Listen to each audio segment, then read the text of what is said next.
the hell is going on? I'll tell you, Donny.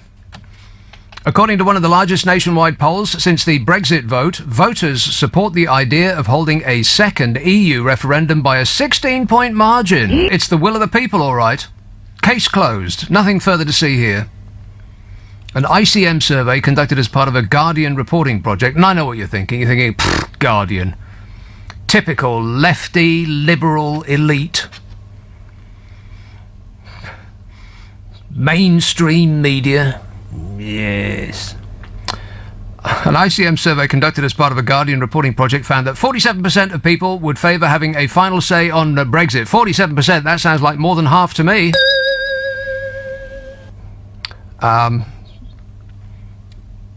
We keep going over and over and over about this, and this is a bad idea, having a second referendum, but not for the reason that you're thinking.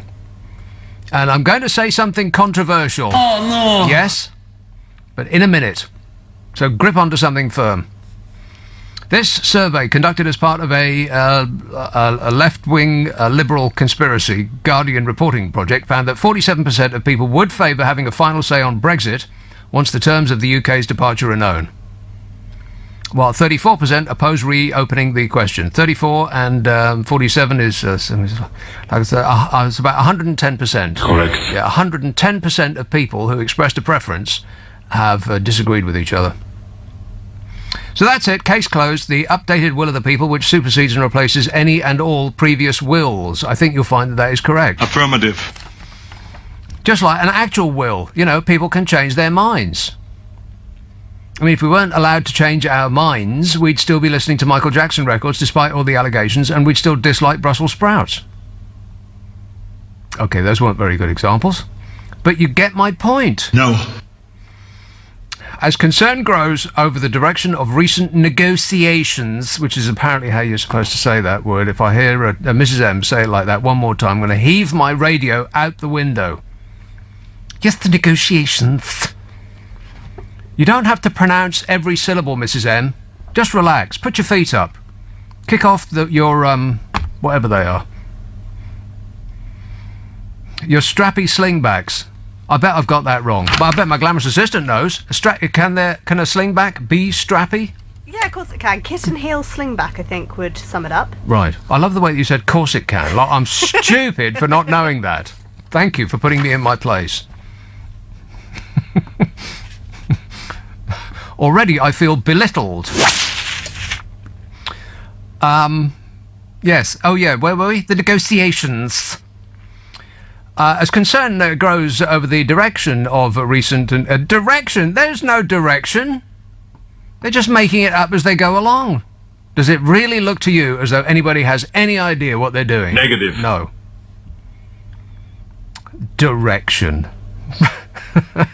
We're just being blown about like a rudderless ship. The direction is wherever the EU says we should go. I mean, if this is an exercise in getting back power, it's not going too well, is it? So far, the EU started with a position, and they haven't budged 1 inch. I'm sorry, centimetre. There's, I think, 3 inches to the centimetre, so they haven't budged 1/3 of a centimetre. Is that right? No. Yeah, more or less. Whereas we just change our minds about where we want to go on a daily basis. We have all the sort of the mental acuity and attention span of the screaming Mimi in the White House. Oh, shut up! He just agrees with whoever he spoke to last. Anyway, as the direction of the recent negotiations is concerning people are staring at the wall, stroking their chin, looking on edge. 1/5 of the population still doesn't have a view one way or the other. How can you not have a view one way or the other? 1/5. That's about, what, 25%? More or less. It's close enough for jazz. How can 1/5 of people in this country have not made their mind up yet? Hello? Is this thing on? 1/5. do not have a view.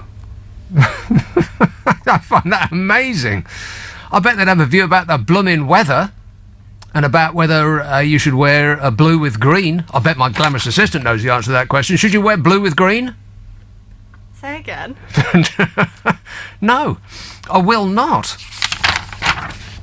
She's in there listening to Classic FM, I know it. It's very relaxing, but we're doing a show here. How about brown belts with black shoes? Oh, It's a no. Unless you've only got a brown belt and black shoes, in which case it'd be better than having your trousers around your ankles. I think you'll find that that's correct. This is not a posh do at a top West End hotel. Please keep your trousers on, crying out loud. Oh, did you hear about what Tarby said about that?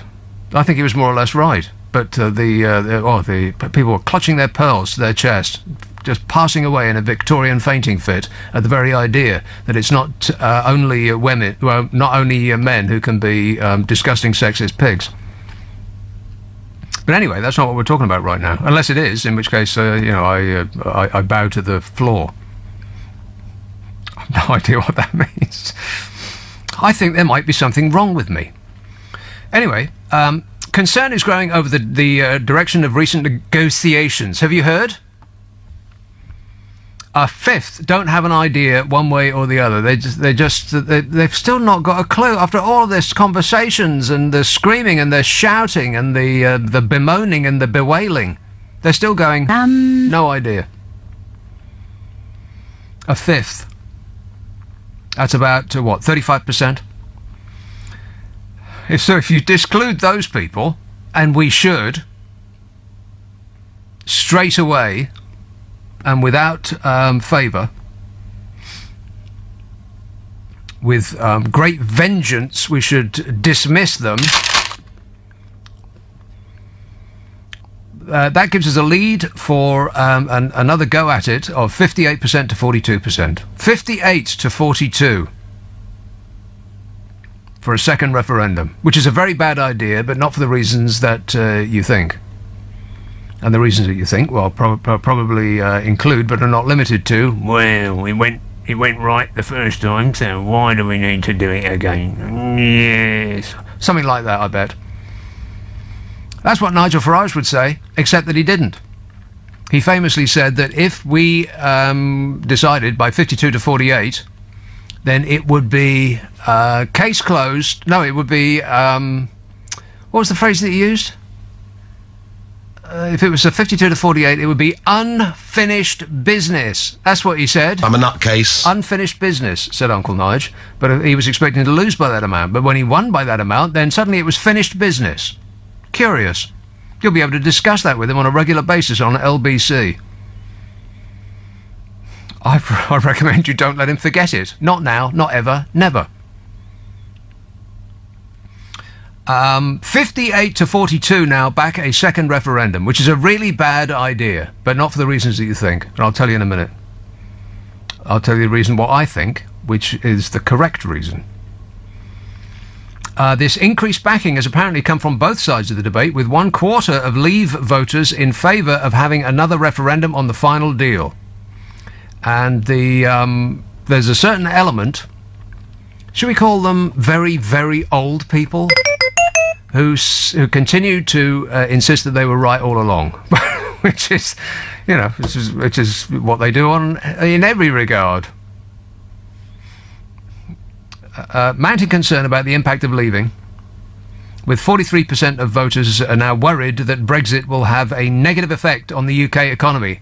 43% are going, oh no, about the effect on the UK economy.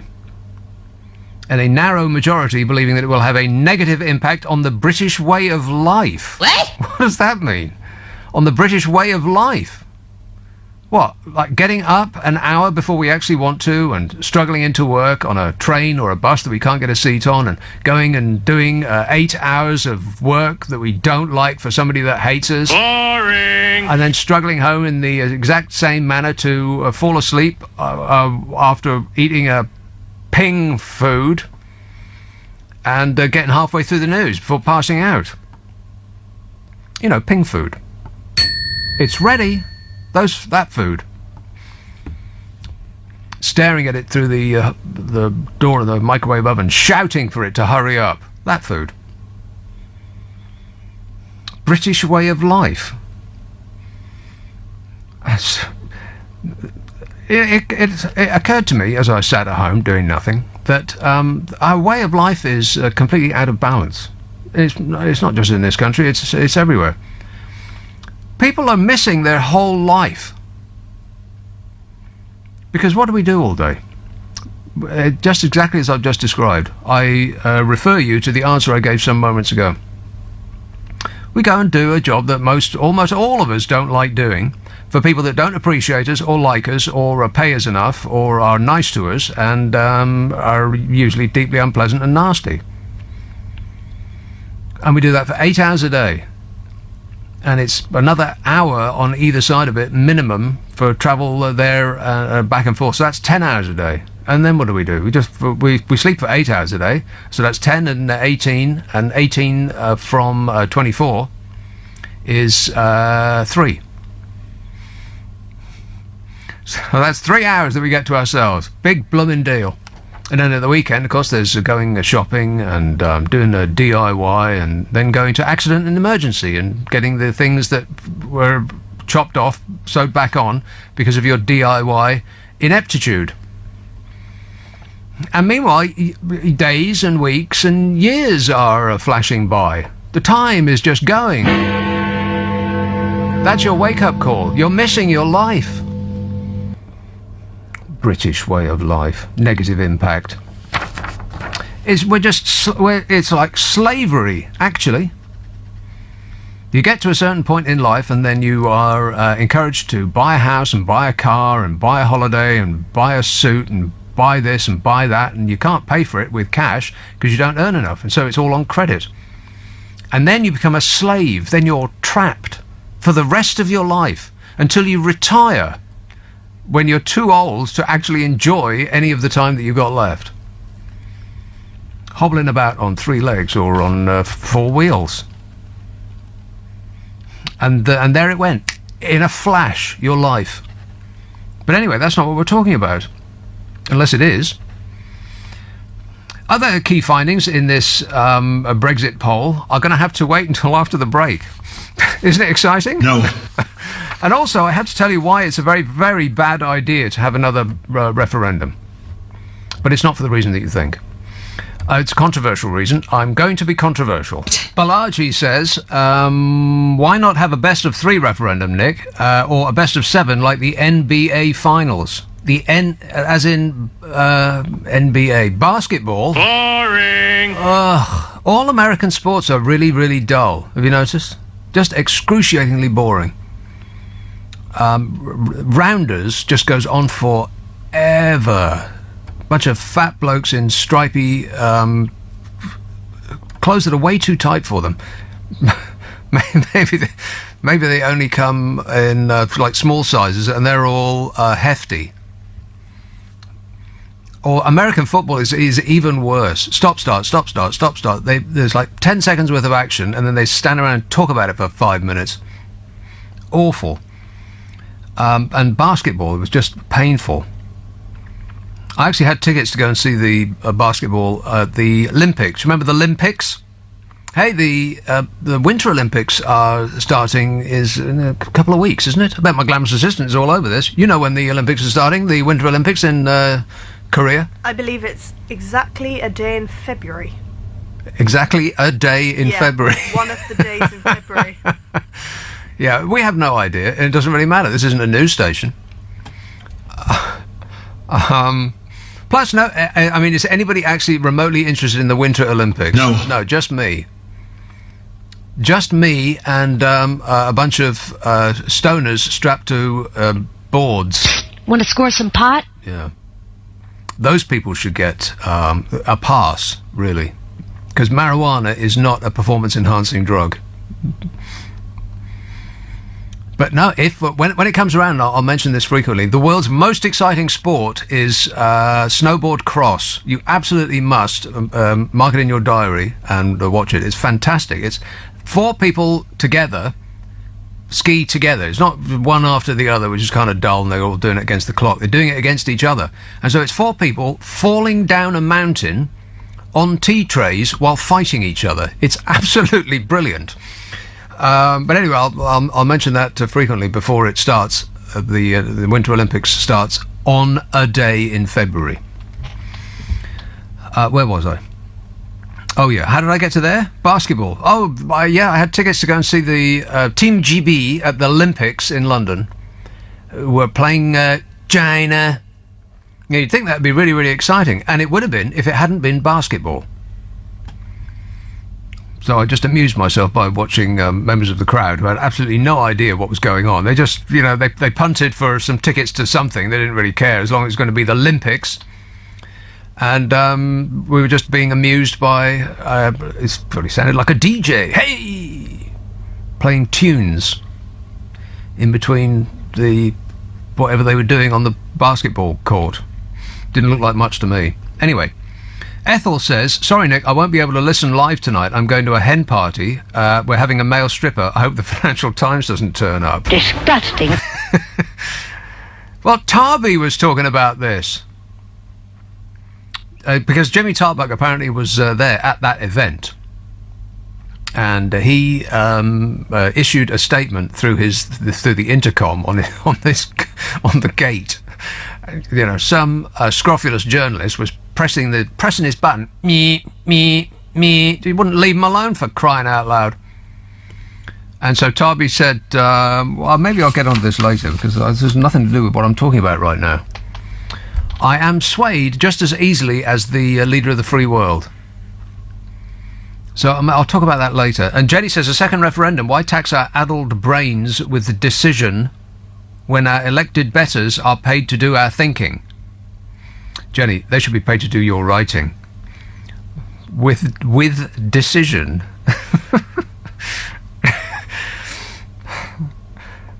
Well, maybe it was just the S that you didn't put on there. I'll try it with an S. Why tax our addled brains with decisions when our elected betters are paid to do our thinking? Hey, that almost makes sense.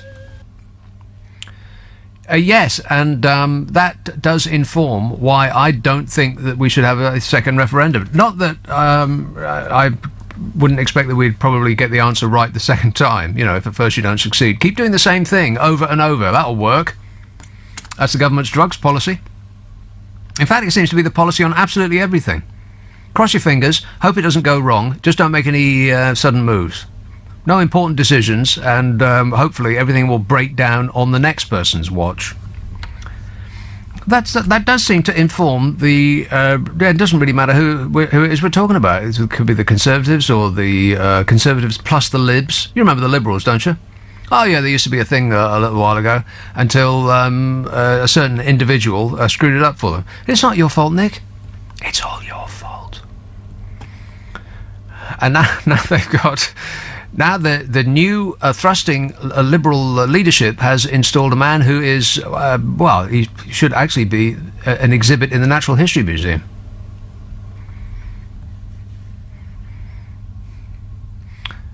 Where was I? Oh yeah, this Brexit poll. Maybe I'll oh no. No, not that cool. According to the so I'll set this up and then I'll tell you why we shouldn't have a second referendum. Not because I think that we got it right the first time. I don't think we should have been asked the first time, and we got it wrong. Because everything was going tickety-boo. Everything was going just fine, wasn't it? I mean, were people chomping at the bit? Were people standing in the street with their fists clenched, bug-eyed, shouting at each other about the pernicious influence of this European social experiment? Of course not. No, we were worried about other things. We were worried about, I don't know, the bins were only being collected once every 2 weeks. Stuff like that. The ordinary grumbling and mumbling. Yes, well, I don't like this and I don't like that, and moan, moan, moan, moan, moan. That sort of thing. The British way of life. Nobody was talking about the EU before this.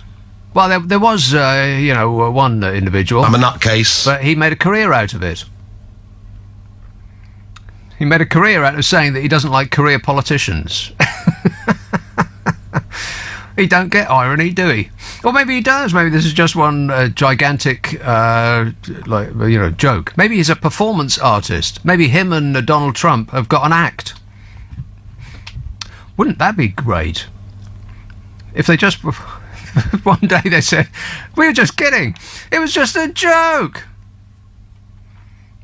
It would be the greatest... what's the word? The greatest... what's the word where you josh people and you make up something and then you say, surprise? I bet my glamorous assistant knows. Prank? Prank is the correct answer. Yes, thank goodness for you. Otherwise this show would be in the toilet. Prank, it would be the greatest prank of all time. You know, assuming that we live that long for them to actually reveal their ruse. I'll bring us into war. By the way, we're about to be decimated by Russia, apparently. Our chief military expert has told us in so many words to paint the windows white and hide under the kitchen table. What's that noise? Oh, it's my watch. I'm easily distracted. Yvonne says, about boring sports, have you tried Gaelic football or even curling and skiing is thrilling too? Are you saying that Gaelic football and curling and skiing are boring? Well, 2 out of 3 is not bad, Yvonne. Skiing is the most exciting sport that has ever been invented. And all you need is gravity. Gravity and about £3,000 to go on holiday skiing. That's all you need. How can you say that skiing is boring? It's the opposite of boring. It's like saying falling out of a plane is dull. But, OK, so I'll come back to this startling Brexit poll, which will have absolutely no effect on anybody whatsoever, despite, I mean, if it was 100% of people who demanded a second referendum, still nothing would happen. Because Theresa May would be concerned that one person in the country would change their mind and then would vote against her accordingly. Just like I said, cross your fingers, hope it all goes wrong on the next person's watch. What a way to run a country, eh? 0345 6060 973. You can text 84850. Email nick@lbc.co.uk. And if you're on Twitter, it's @LBC. This is Nick Abbott on LBC. The time is 10:30. The news headlines with Paul Smith. The release of the rapist John Worboys from prison has been put on hold after 2 of his victims won the first step in a legal challenge. The former London taxi driver has served 9 years for drugging and sexually assaulting a number of female passengers. Major flooding is causing problems in West London tonight. London Fire Brigade says a burst water pipe has left people trapped in cars and vans. They're using a boat to rescue people. The Unite Union says Bombardier workers in Northern Ireland can breathe a massive sigh of relief tonight following a ruling in the US. An independent trade panel has blocked tariffs of nearly 300% being slapped on imports of the firm's C-Series passenger jets to America. LBC weather, cloud, rain and strong winds will reach Northern Ireland and western Scotland, spreading to other western areas later. Clear periods in the southeast make frost and perhaps some fog likely here, a low of 2 degrees. This is LBC. Our speciality, the half-whip no-cap upside-down Guatemalan matcha frap with semi-soy. Running a small business is complicated. So wake up, smell the coffee and open a PayPal business account. With Click and Pay email invoicing and the PayPal Here card reader. I was ground down by admin. Now it's less time chasing money, more time earning it. And I even have time for a tea break. Search PayPal business account to open yours today. Sign up is free. Terms, card reader and transaction fees apply. Imagine if your business's complete IT requirements could come straight out of a box. Well, that's what Intersys can offer. Complete IT management, cybersecurity, backup and disaster recovery, all straight out of the box. To see how Intersys can manage all your IT, leaving you free to run the business, just search intersys.co.uk. That's INTERSYS. And think IT out of the box with Intersys, a partner you can trust. We know it's not easy running your own business. We know it's not easy making those tough decisions. Tough decisions about investing in infrastructure. Tough decisions about investing in the right staff. So here's an easy decision. If you're looking for a new van, the Volkswagen Transporter will cost you just £235 a month, with nothing to pay up front. Incredible offers to help your business thrive. Search Volkswagen Transporter to find out more. Volkswagen Commercial Vehicles. Working with you. No initial rental on contract hire. Excludes 20% VAT. Business users only. Until the 2nd of April 2018. T's and C's and exclusions apply. Volkswagen Commercial Vehicle Financial Services. Can what you eat determine how long and how well you live? This weekend in The Times, meet the professor who's convinced that science is on his side. Discover the longevity diet. It could be the key to living a longer, healthier, and more fulfilled life. Pick up your copy of The Times this Saturday. Here with you through until 4 p.m. You can't get away from it. The deadline for your tax return is fast approaching. Do it by the 31st of January to avoid a £100 penalty. Go to gov.uk/self-assessment and don't forget to pay what you owe. Too cold to go outside? Now you don't have to thanks to the Vodafone Big Winter Sale. Enjoy non-stop streaming, sharing and surfing with the UK's lowest priced unlimited fibre broadband plus home phone. For only £20 a month for 18 months for existing mobile customers plus £9.95 delivery. Just one of the amazing offers in the Vodafone Big Winter Sale. Go in store or online today. The future is exciting. Ready? The Vodafone. 18-month agreement, subject to credit check and availability. Full terms at vodafone.co.uk/broadband. Ends 28th of Feb. In the Carpet Right sale, there's half price on selected carpets and beds, plus half price on delay on selected flooring too. Sale ends Tuesday, 8 p.m. Representative 0% APR T's and C's apply. This is LBC with Nick Abbott. Call 0345 6060 973. Tweet at LBC. Text 84850. Listen to him. He knows everything. Here is Surbiton. Hello, Claire. Oh, Nick, good evening. Claire. Can I just say you have made me smile. I've just come in. I did confess to one of your producers that I have had a couple of gin and tonics, been out for the evening, and I came in and you put a smile on my face. Doom and gloom since the Brexit and all other issues, mention no names, America beginning with T, and you're right. Do you remember the things we used to moan about a year ago? I thought that was genius when you said that, you know, worried about all this kind of stuff. And I loved the fact that you said, and I do truly believe, we were not in a position to ever vote on Brexit. Wow, you're the only person that's made any sense on this show, and you're drunk. Well, I'm not drunk. I never said that, Nick. I'm not drunk. I'm merrily tipsy on a Friday night. Yes. Maybe, but not drunk. Right. But yeah, it was. We were given something which was ridiculous to vote on. And again, you can laugh, can't you, at the kind of like the information we were given about what was going to happen. There was no information. It was misinformation. Exactly. This wonderful camaraderie of absolute ridiculousness that we were going to get if we all voted Brexit. And I always voted in. And it was funny because I would be sat with my peers, you know, having, lunch or talking, and they go, oh, do you know what, though? Those fishermen, you know, terrible EU laws. And I said to them, yeah, because the fishing is a massive industry, isn't it, in the UK? So you're right, we should Brexit because that'll make a massive difference. You know, that kind of stuff that was given, you know, all this is going to happen. And you just really made me laugh when you said about Brexit and about. So it wasn't the gin. Sorry? It wasn't the G&Ts that made you laugh. Well, they're making me laugh slightly more, probably. But they put you in the mood for laughing. G&Ts. Right. One is still vaguely wouldn't drive a vehicle, but okay. Do you know what I mean? But I should say, it just really I love listening to you. You are so funny. Oh, thanks, because you're Claire. No, you've got banter, as they say. Right. Or banter. That sounds like teen talk. I've got no idea what you mean. It's like you're speaking a different language to me now, Claire. Well, I'm. My kids would say I'm embarrassing them because I'm not old enough to do teen talk. I'm not You're young not enough. Old enough. No, I'm not. Yeah. Oh, G&T's kicking in, Nick. A little bit. No.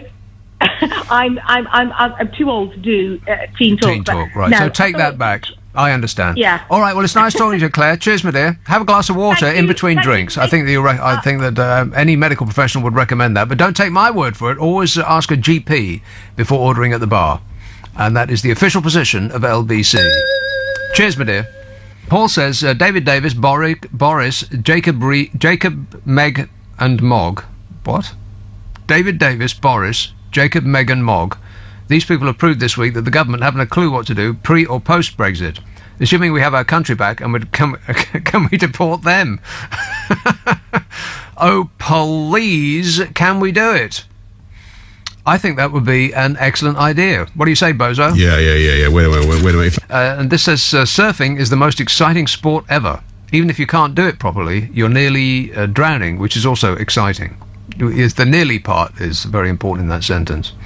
Yeah, I bet surfing is very, very exciting, in the same way as it's like skiing, but on water instead of frozen water. It's the same, except you're propelled forwards by the motion of the ocean, as opposed to the draw of gravity. But I've never surfed because, it's in the sea and there's things in the sea. Ugh. You never know what you're going to get stuck in between your toes. Horrible. This says, I've had such a boring life, throwing myself out of a perfectly serviceable aircraft in the army and skiing through stunning Austrian landscapes, boring. Okay, well, thanks very much, but we don't need to know about that. My dull, boring... all I can look forward to every week is watching Match of the Bloomin' Day. Anyway. So, I haven't got to the best part about why we shouldn't have another referendum. And it's not because I think, like you-know-who, that we got it right the first time. I actually think that, like that nice person, slightly inebriated, but pleasant,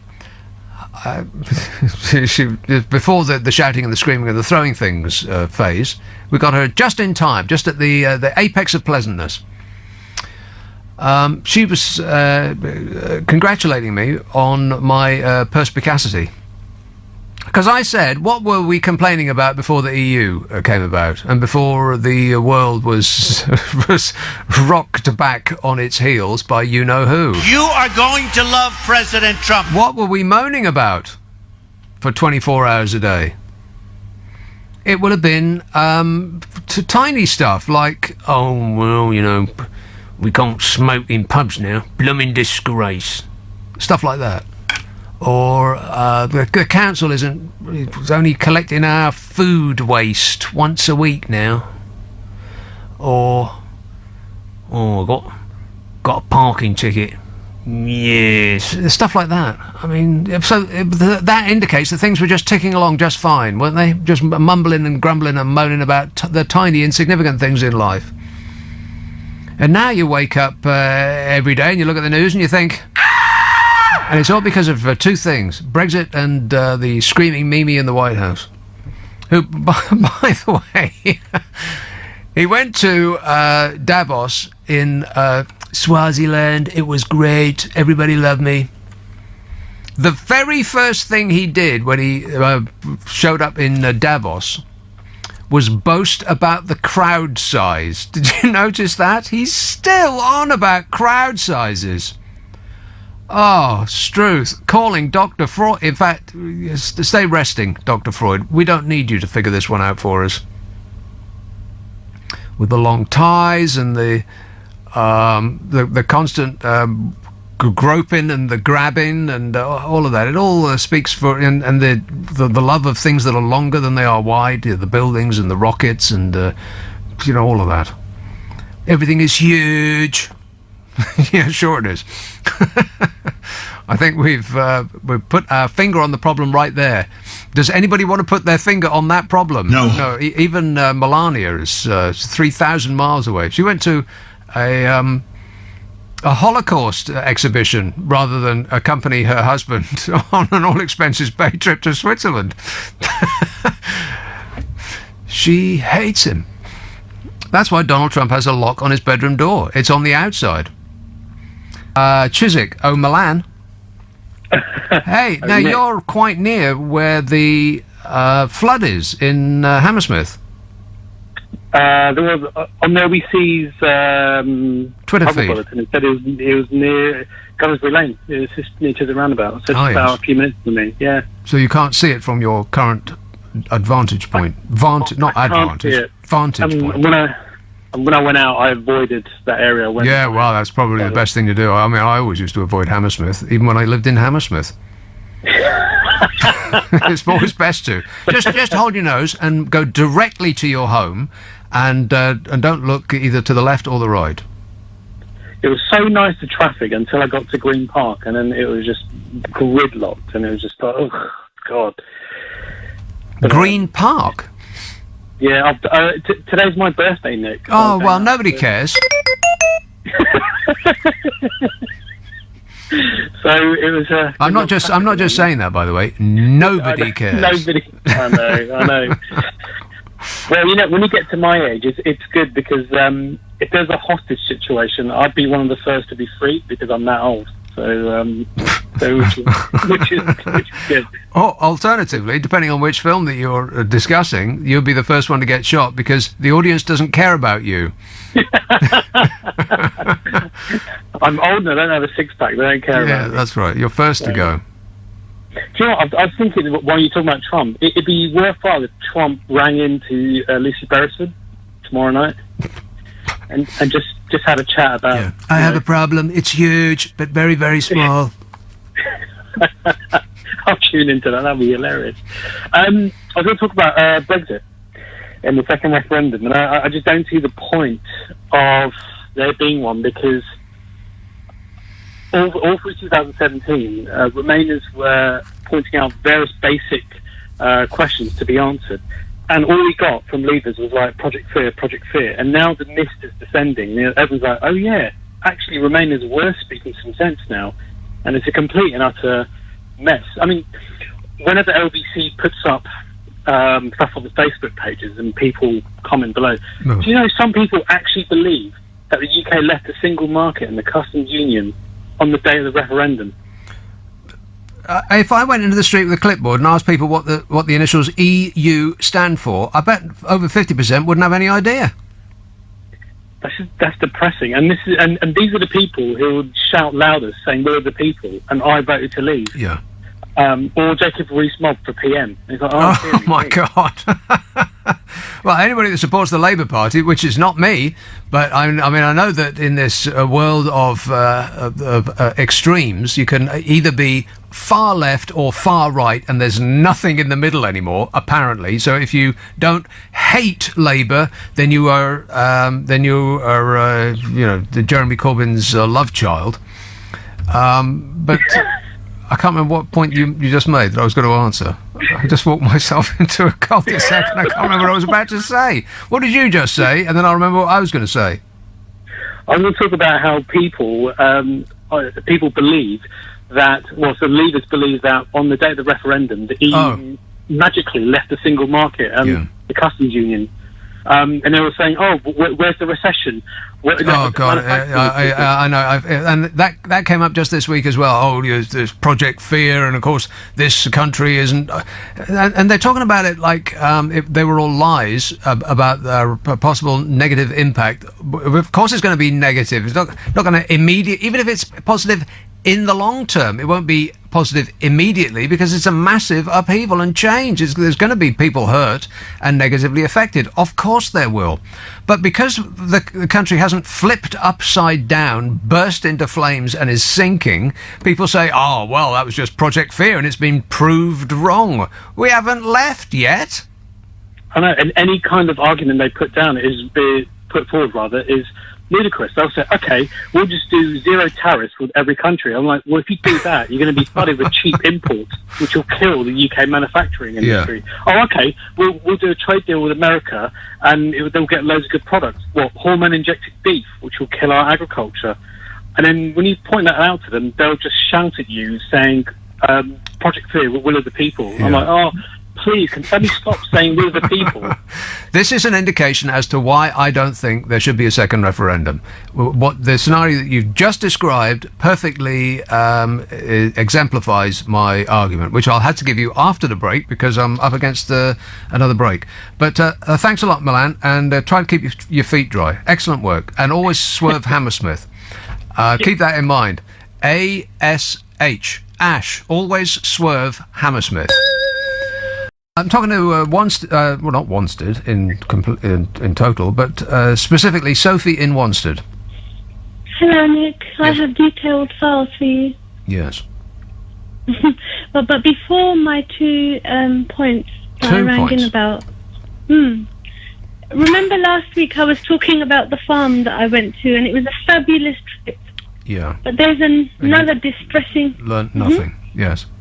No, there was another distressing fact I discovered. Now, vegetarians need to cover their ears. Mm-hmm. There's meat in burgers. Please say it ain't so. Even worse, the lettuce is covered in pig poo. Now, you mean it's growing in pig poo? Well, they make the manure. They use the manure to give the vegetables the nutrients that they need. But growing in it is one thing. Covered in it, that's something else entirely. Maybe it was the wrong choice of words. Yeah, always boil your lettuce before eating it. It's quite a distressing fact to be acquainted with if you're a vegetarian. Well, is it? I'm still digesting that news. Yeah, I'm thinking of throwing that news up. Well, like the cows and the grass I told you about last week. Yeah, I don't recall that. But please don't remind me. Yeah, don't remind me. The four stomachs. Yeah, don't remind me. Right, the first short point. I thought that was your point. No, that was your pre-point. Oh my God, it's like a 3-course meal. This call. The preface. That was an amuse-bouche. The first point was you mentioned, and it's a quick point. You mentioned American football, and I've never, ever, ever understood the appeal of American football. And it reminds me of. Do you remember a game called British Bulldog? No, it's sort of like chess, but violent. But it's not like chess at all, really. I just don't get the because it lasts too long. Apart from anything else, the games are about 4 hours. Principally because it's just stop, start, stop, start, stop, start, stop, start. And grown men ramming into each other. Yeah. A British Bulldog was the meanest, most horrible kid in school was chosen as the Bulldog, and a whole line of children had to get past them. And they were beaten to the ground. In my school days, the Bulldog tried to stop the children getting to the other side of the playground. That's British Bulldog. Right. Well, it doesn't make any sense to me. But when Boswell's Comprehensive in Chelmsford in Essex, our game during the lunchtime break was throwing bricks at each other. It actually was. Oh dear. We used to do that, like dodgeball, but with bricks. Yeah, they didn't have health and safety then. No, not really. No. We could play conkers and everything. Exactly. It's so much more fun then. Risk management skills really developed in children in those days. Right. But, point 2? Trump. Point 2 is Trump. Now, I have noticed, unfortunately, the New York Times has noticed it too, so they beat me to it. There are parallels between Nixon and when he tried to fire the special prosecutor, they called that the Saturday Night Massacre. And now we have Saturday Night Live and Trump, who is, I just think he's just denigrated the office so much. I'm hoping the parallels will continue and he'll be impeached, or before he's impeached, he'll resign. He ain't going to resign. The reason is that he didn't really want the job in the first place. This was all about starting up his own TV station and, promoting his brand and becoming the richest, most successful, most fabulous and handsome person in the world. That's what this was all about. But he, by accident, became the president, and now he has this overwhelming desire to smash any criticism and anybody criticising him into the ground. And he hasn't smashed them all into the ground yet. So he's going to have to carry on until absolutely everybody is on their feet giving him a cheering ovation. What's really worrying is he's beginning to me to seem more and more like Macbeth. I don't know if you've ever read that play, but he meets 3 witches who make 3 prophecies. and in his pursuit to make these prophecies come true, he sort of obliterates everyone he meets. Well, on don't his tell path. us. Spoiler alert. So- Warning! I'm wondering who the three witches were that Trump met on his race to the White House. And whether he had to pay them $130,000 to maintain their silence. We're not going to talk about Stormy, Nick. Why not? Is that who you're talking about? Yeah, why not? Oh, no, I'm You're joking. giving Okay, edicts now about what I can and can't talk about. Are you joking? Well, Stormy- you'll upset Melania. Stormy, what was her name? Stormy Daniels? Stormy, I can't remember her surname. Yeah, stormy weather, as in showers expected. Exactly. Now, Melania's upset. She's already booked herself into a hotel, so... Well, she, like I said before, she went into. She decided instead of going on a fabulous 5-star trip to Switzerland with her husband, she decided to go to a Holocaust memorial instead. Really underlining how miserable she actually is. Yeah. It's a miserable existence. Poor Melania. I know. Free Melania. We need Well, to I don't know. campaign. Melania is perfectly capable of freeing herself. I mean, if she just said, there's, what is it, 19 now? 19 women lined up accusing Donald Trump of sexual shenanigans, it would have got most of people thrown out of office. But people just shrug their shoulders and go, oh, well, that's just Donald Trump, including all of those hypocritical evangelical Christians in America who would have gone berserk if Obama had been accused of sexual impropriety by even one person, and they'd have demanded his immediate removal because that's what God wants. But because it's somebody from the Republican Party, they've got, oh well, the one of them actually did say, oh, he deserves a go-over, as in, you can now you become president, you can start from scratch, and we'll just ignore everything that you've done up to this point. The evangelical Christians in the States have to be the most hypocritical bunch of people that have ever lived. It's just mind-boggling how hypocritical those people are. But I'll continue to talk about it from now until the end of time. I hope you do. And the problem for those evangelical Christians was Barack Obama had too much melanin in his DNA. Yeah, a little bit, yeah. Plus he was a Kenyan Muslim terrorist, don't forget that. All right, thanks a lot, Sophie. I think I've noticed something remarkable. And I'll come back to why we shouldn't have a second referendum. I'll do that after the news. But I think that there's something remarkable happened. And it means a lot to me personally. I can't believe it's true.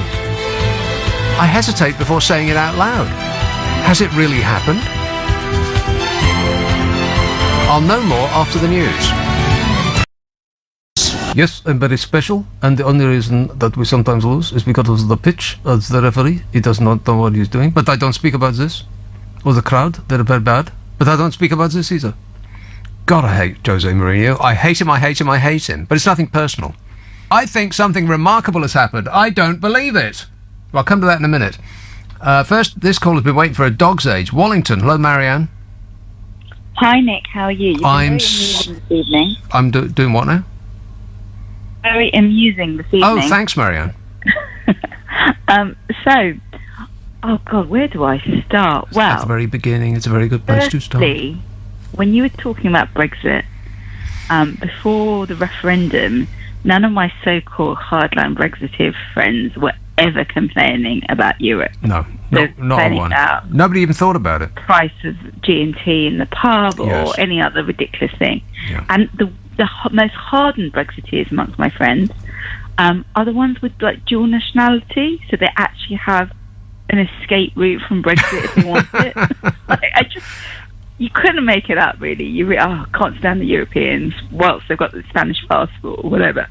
Anyway. He changes his mind depending on who he spoke to last. He's just Captain Agreeable until the cameras are off, and then he goes back and starts, his mind starts boiling, and he just disagrees with everything that he has previously said on any given issue. I know. But did you not find it quite amusing today? Right? As a businessman, he's never once been invited to Davos. So the elites that he hates, he was actually amongst them today for the first time. And he got booed. Yeah, well, exactly. Well, because he lapsed from this script into his usual oh, they're the fake news, which usually gets a cheer in front of the drooling dinglings that he has rallies in front of in the Yeehaw states, and lock her up, we'll build a wall, all that guff, that act that he's got. But when he's talking to grown-ups, they think, change the record, Donny. This is just pathetic now. And he's unused to that response because, as a, quotes, businessman, which of course he wasn't really, he is a terrible businessman, an awful deal maker. He's got no clue. If you're a good deal maker, then you're all over the detail. That's what being a good deal maker is all about. He doesn't know anything about detail. No, not a clue. Which is why he just ran pretty much every business he ever started right into the ground and went bankrupt over and over and over and over again. He's not a deal maker. He's not a great businessman. And furthermore, he seems to be really, what's the polite way of saying stupid? Trust me, I'm like a smart person. Yeah, Well, not a smart person. You're just not seeing it, Nick. He didn't You're write missing The Art of the Deal. He probably didn't read it. I've got one last point for you as well. Yeah. You know how he's been on and on and on about chain migration and how nuts it is? Well, then Melania used chain migration to her parents' favour. Or is it only bad if you're brown? Yeah, or not hot, specifically.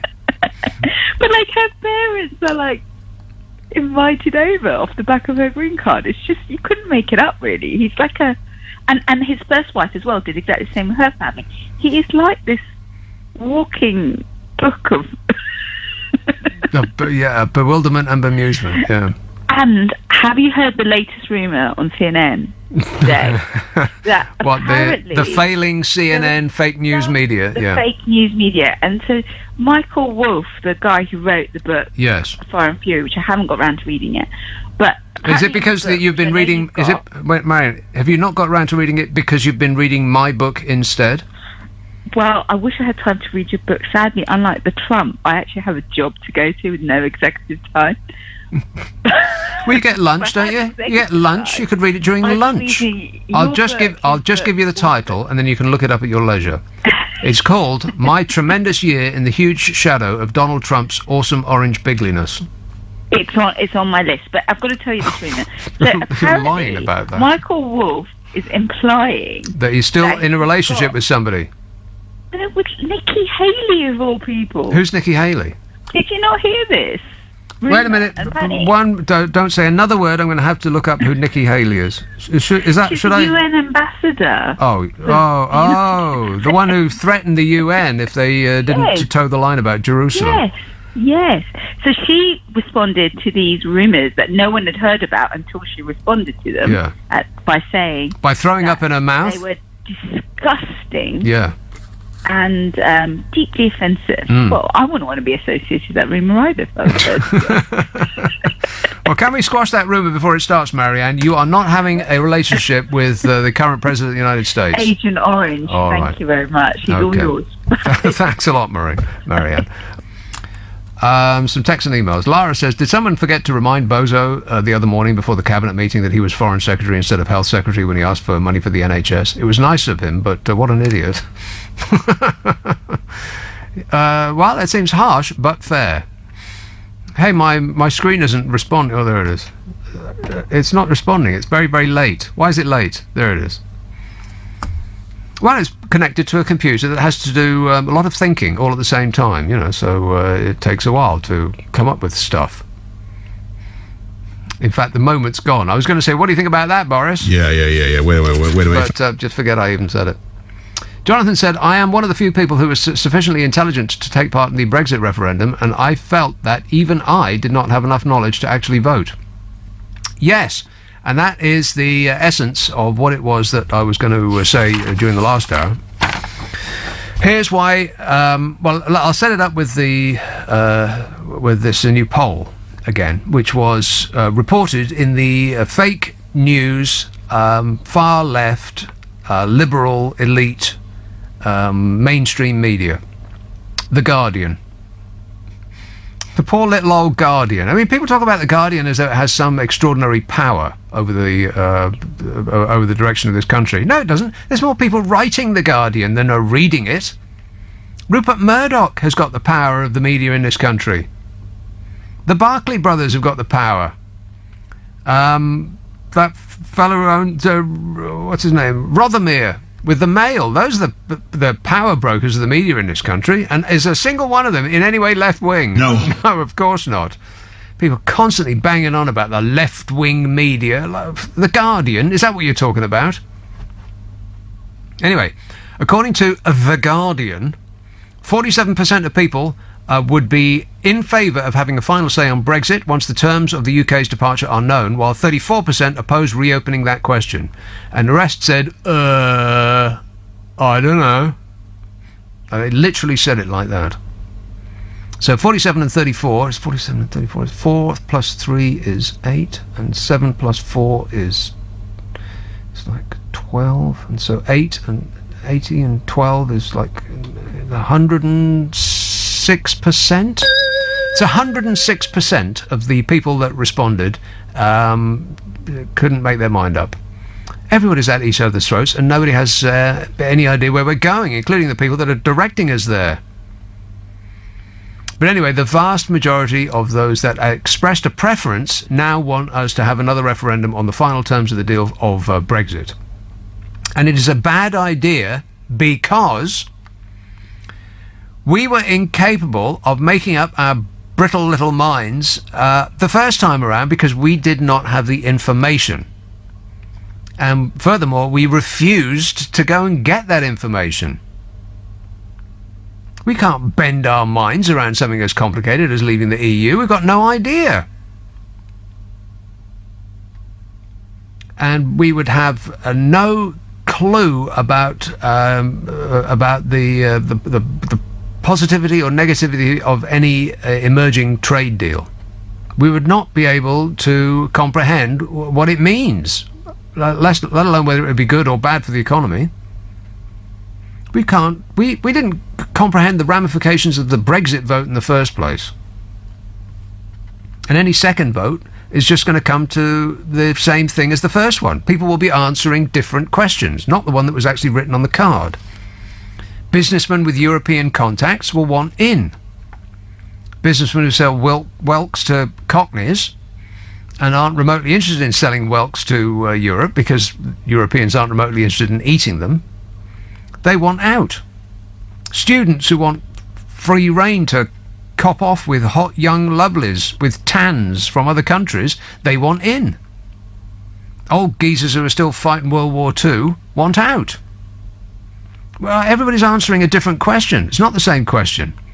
And the initial question was relatively easy and mostly came down to, do you want to be surrounded by foreigners? A second one, if they put the terms of the trade deal, I mean, why is anybody even talking about this? If they put the terms of a trade deal down on a piece of paper, I mean, even if they could squeeze it onto the one A4 sheet, there's barely a person in the country that would be able to understand it. Never mind about voting in or out. So we'd all be answering the same questions we did before. Do you like foreigners? Do you want to go and live in Europe when you can't stand the cold and the damp and the wet and the grumbling and the moaning anymore? Why is anybody even talking about this? We should never have been asked the question in the first place. It was beyond our pay grade, beyond our mental capacity and our ability to comprehend.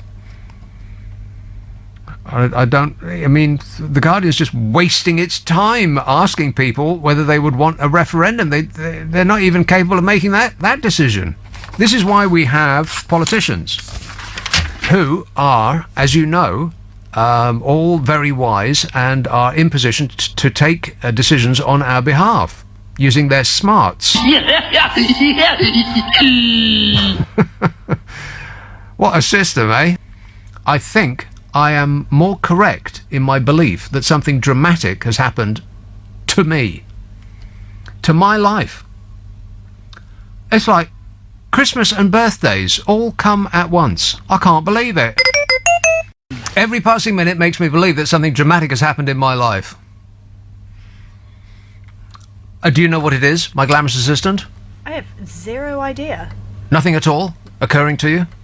No, should it be? A light is not going on above your head? Oh God, no.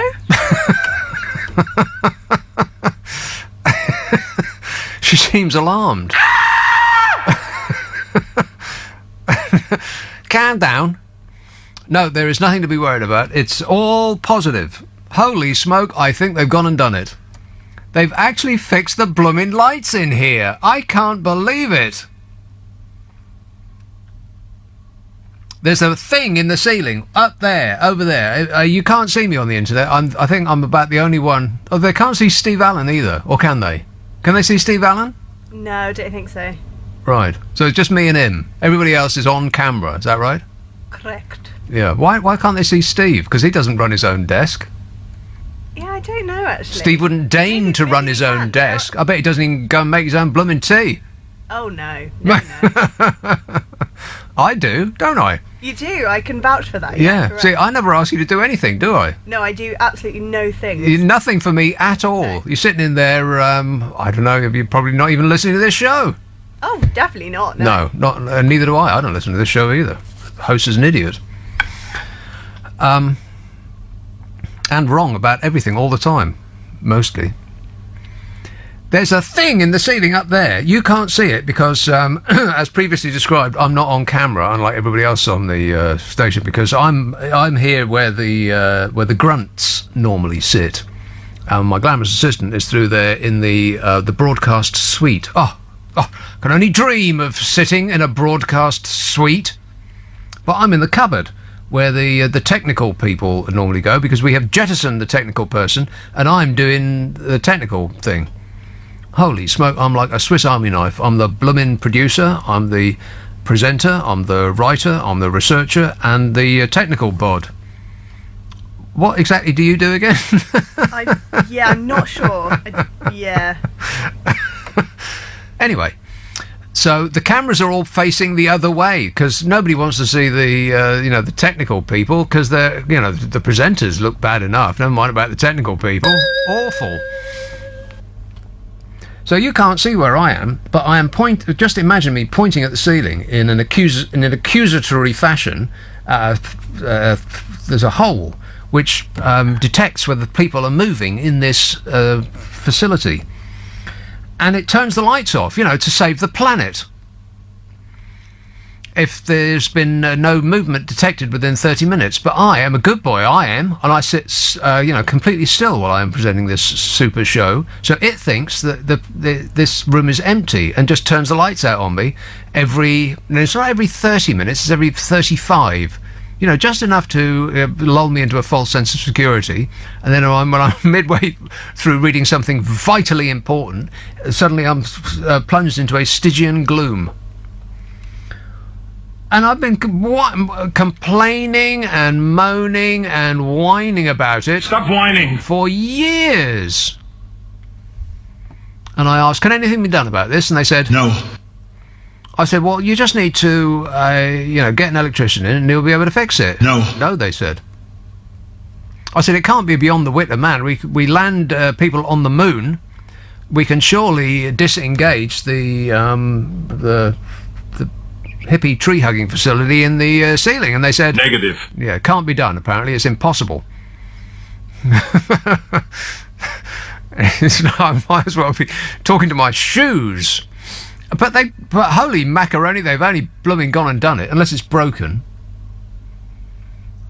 Either somebody has paid attention to me, which seems incredibly unlikely, or it's broken. Because this room was off the air last week, and I had to go down to the big boys' suite. The studio that looks like the Starship Enterprise. It's all white and blue and red, and oh my God, it's absolutely fantastic down there. But they don't let me down there. Goodness me, no. Everybody else comes from down there. That's the studio that you see on the internet. You should look us up on the internet once in a while, because it's like a TV station on the radio. It comes with pictures and everything. But that's our super duper state-of-the-art facility downstairs. Up here, it's... How would you describe it up here? Cozy. Cozy. cosy. Yeah, I suppose so. Yeah, it's cosy. If you like that sort of thing. I like it because it is cosy. It's like you said. I would feel uncomfortable doing a show out of the Starship Enterprise downstairs because I'd feel a bit. Well, it's very bright in there, apart from anything else, because we've got cameras everywhere and people have to look their best. But the only thing with this room is that the lights go out all the time, and now I've been just as still as I normally have been, and they haven't gone out at all. And it took me about an hour to figure it out. I thought there's something wrong here, because normally I have to get up every half hour during the news. Otherwise, I'm just like presenting a show at the bottom of a well, and there's no warning. There's no indication the light's going to go out. They just go out, but they haven't. I do believe they fixed it. I'm so happy I may burst into tears.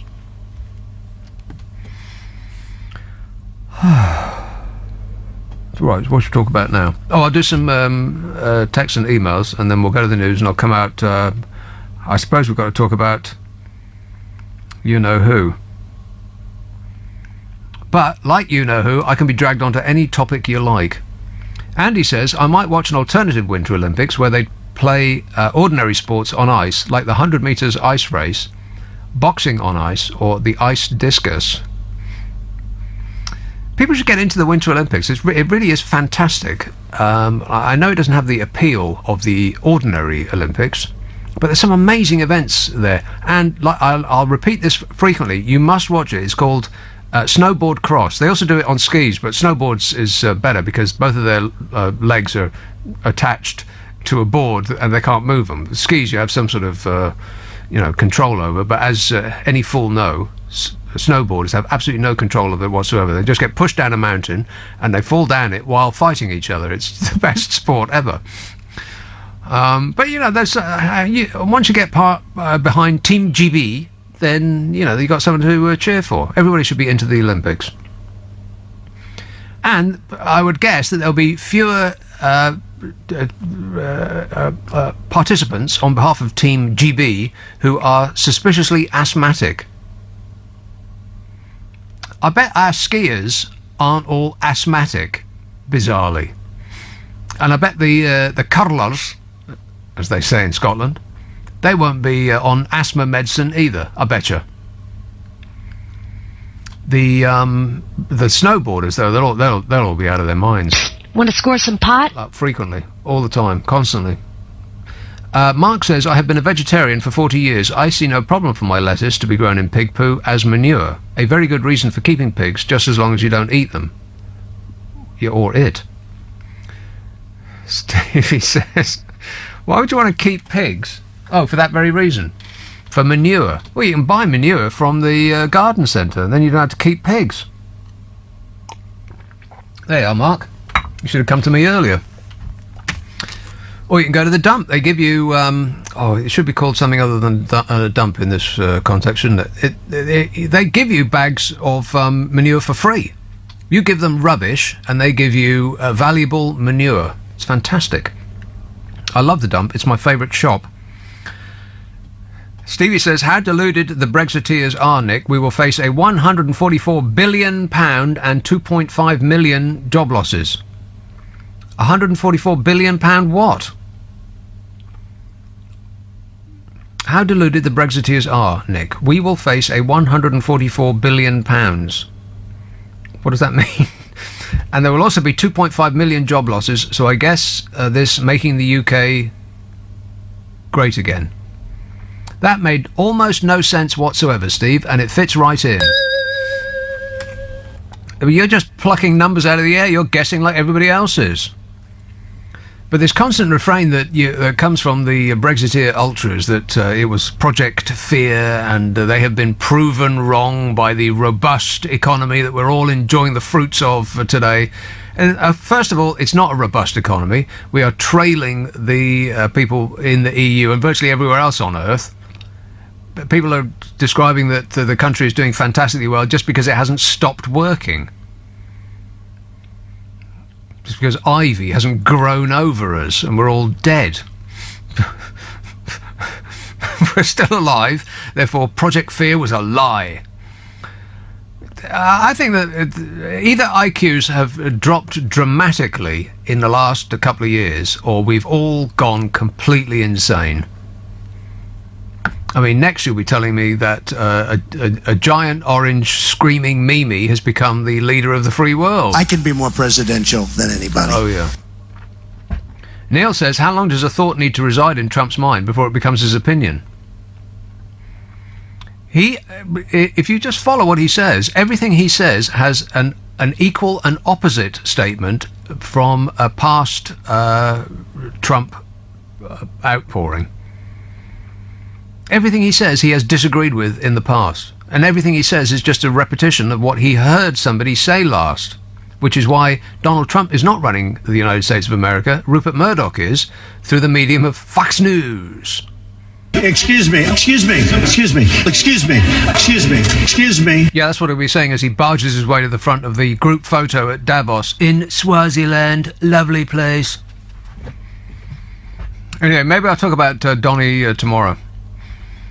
But we should talk about this now, because this was alarming. This was on the front page of the Super Soaraway Daily Telegraph today, and other papers had this too, because we're all in great danger.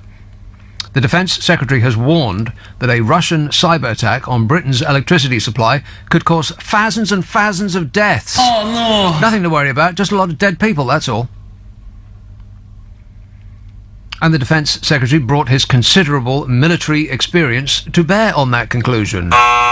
Gavin Williamson, the Secretary of State for Defence, used his exemplary career in the armed forces to come to that conclusion. He just made it up and blurted it out? Do you know what his history of military matters consists of? The Defence Secretary? Have a guess. That's right, nothing. Zero. He used to work in a pottery firm that made dinner plates. Oh, and he keeps a tarantula spider, so he was the obvious choice to be the head of the Ministry of Defence. Anytime the enemy comes after us with a ceramic dinner service, he's your man.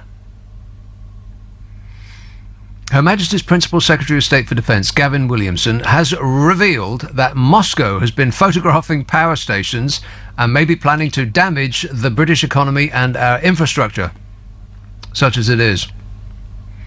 He said that the Russian President, Vlad the Insane, could target interconnectors which link power between countries, potentially leaving millions of people without electricity.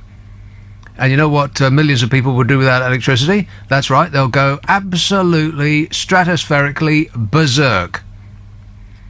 Imagine it, just for a moment, what it would be like without electricity. Well, all the lights blooming well go out. Even in here, they'd go out. Ha-ha, charade you are, engineers. You didn't think about that, did you? You wouldn't be able to get any... the hole in the wall machine would dry up. You wouldn't be able to get any money, honey. Then imagine what would happen. You wouldn't be able to get any money. You wouldn't be able to buy any food because your credit card wouldn't work, because the machine that goes boop in a supermarket, that wouldn't work either. And neither would this. Tills wouldn't work because they're all electric. Nothing would work. I can't believe, by the way, I'm only saying this because I've got the sound effects staring at me on this page on the screen. The people were fulminating, the right-wing Brexit ultras were fulminating that Big Ben wasn't going to wring us out of the European Union. Oh, it's an absolute disgrace. Her Majesty wouldn't like it. God, these people. Anyway, the Secretary of State for Defence, Gavin Williamson, who's... I looked him up, and apparently he doesn't have any experience at all, which makes him perfect for the job. Apparently.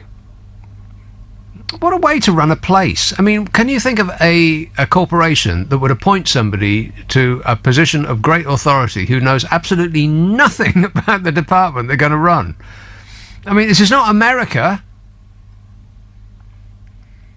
Anyway, he said that Russian President Vlad the Insane could target interconnectors which link power between countries, potentially leaving millions of homes without electricity.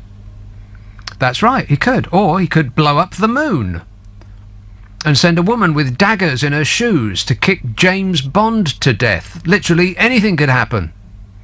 And that's what he wants to warn us about. Gavin Williamson, the Defence Secretary, said the plan for the Russians won't be for a landing craft to appear in the South Bay in Scarborough and off Brighton Beach. They're going to be thinking, how can we just cause so much pain to Britain? We could damage its economy, rip its infrastructure apart, actually cause thousands and thousands and thousands of deaths, but actually have an element of creating total chaos within the country. Huh. Well, I think that they've done that. It's called Brexit. They co-opted, the Russians, a bunch of oily charlatans, and plied them with Russian money and used armies of internet trolls to seed discord, and bingo, the pound tanks, and we're all fighting with each other and desperate to make trade deals with anyone that will sign one. And as you know, all the best deals are made from a position of weakness. Yeah. Yeah, exactly. Please, Donny, can we have a deal? I'll hold your hand down this scary ramp. But the Defence Secretary wasn't done there. He said the Russians could also launch missiles at the UK. Well, yeah, they could.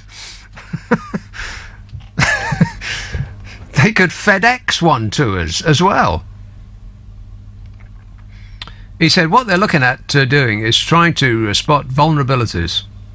Because what they want to do is they want to know how to strike it. They want to know how they can kill infrastructure, and by killing that infrastructure, that means hurting Britain and the British people. I think that is an actual quote. Oh, no. He said those words in that order out loud. And as though it was a sort of a coordinated PR attack, on Monday, the head of the army said that Britain needed to keep up with rootin' tootin' shootin' Putin's growing military strength, or see our ability to take action massively constrained.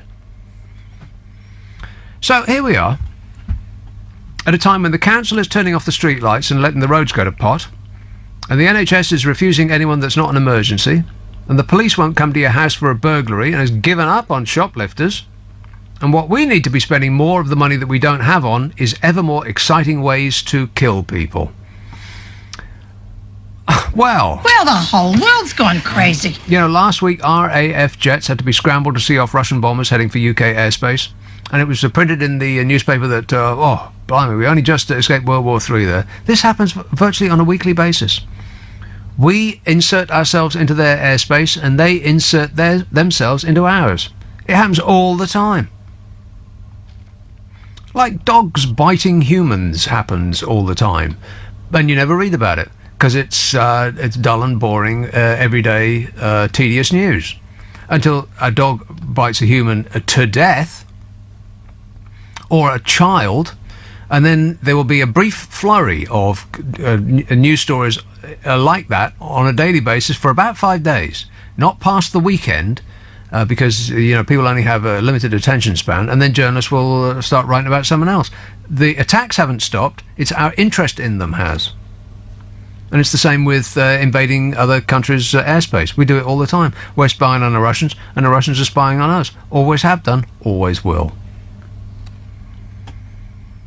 So what is this all about?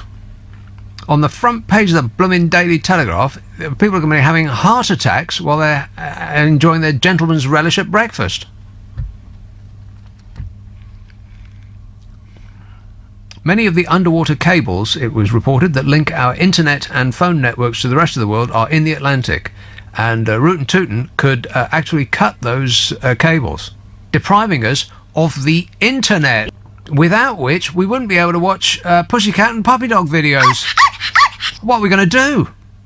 We'd have to actually raise our heads and start talking to each other,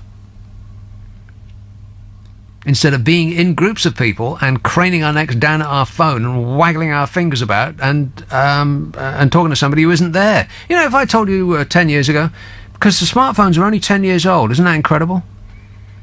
It seems like they've been with us forever. They're only 10 years old. and the phones are getting smarter, and we're getting stupider. Like, we're going in opposite directions. Principally because our smartphones are taking over our brain functions. We don't have to remember where we're going anymore because our smartphone knows. It's got an app, baby. Talking about maps.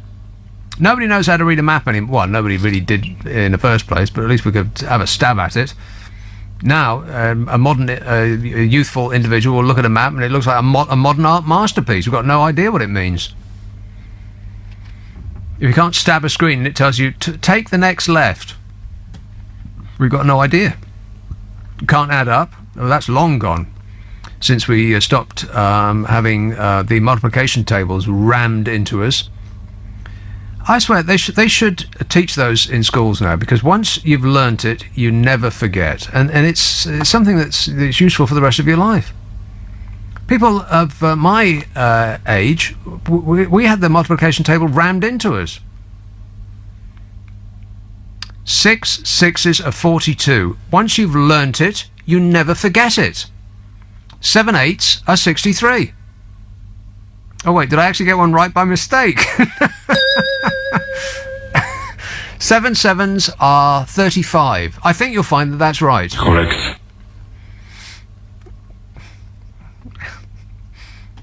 Anyway, what was I talking about? Oh yeah, the whole world's gone crazy. Yeah, like the old bag said. Well, the whole world's gone crazy. Yes. So the underwater cables that link our internet and our phone networks to the rest of the world are in the Atlantic, and people in the military have been banging on about this for a couple of weeks now, suspiciously, saying, "Oh well, Rootin' Tootin's got robots that can dive underwater, Affirmative, and cut our cables." Correct. And they absolutely will not stop ever. Negative. Air Chief Marshal Sir Stuart Peach said, "Can you imagine a scenario where those cables are cut or disrupted, which would immediately and potentially catastrophically affect both our economy and other ways of living?" Other ways of living. What does that mean? He says, "Therefore, we must continue to develop our maritime forces with our allies to match and understand Russian fleet modernization. If we don't change with the threats we face, we risk being overmatched." Does that make any sense? No. Not really. The Russian fleet, well, that was that belching, wheezing thing that was leaking and belching and wheezing that went by in a cloud of smoke a little while ago, wasn't it? I think that was the pride of their fleet. If it was a horse, somebody would have shot it. What is he talking about? In November, Theresa May warned that Russia was meddling, fiddling about in the elections and planting fake stories in the media to weaponize information and sow discord in the West. And where there is discord, may we bring harmony. But if that's what they're after, I've said it before, job done. There is discord. But what if the defence and the military brass are just trying to extract more money from the government and using scare tactics to get it? Wouldn't be the first time. Experts have accused the UK Defence Secretary of scaremongering by claiming a Russian disruption of Britain's electricity interconnectors to Europe would cause chaos and kill thousands of people. Scaremongering. That's exactly what he's doing. Based on his vast knowledge of making dinner plates, he has concluded that the Russians are an imminent threat. Experts said that the lights were unlikely to go out even if these electricity interconnectors between countries were cut, because they supply about 5% of UK power. An expert said it does sound a bit like scaremongering, really. If you take out one interconnector, it's clear that the UK can survive. We saw that last year with the one to France. Oh, blimey, we're getting a blooming filthy French electricity. Yes, wouldn't get that in the without the outside the EU, would we? Yes.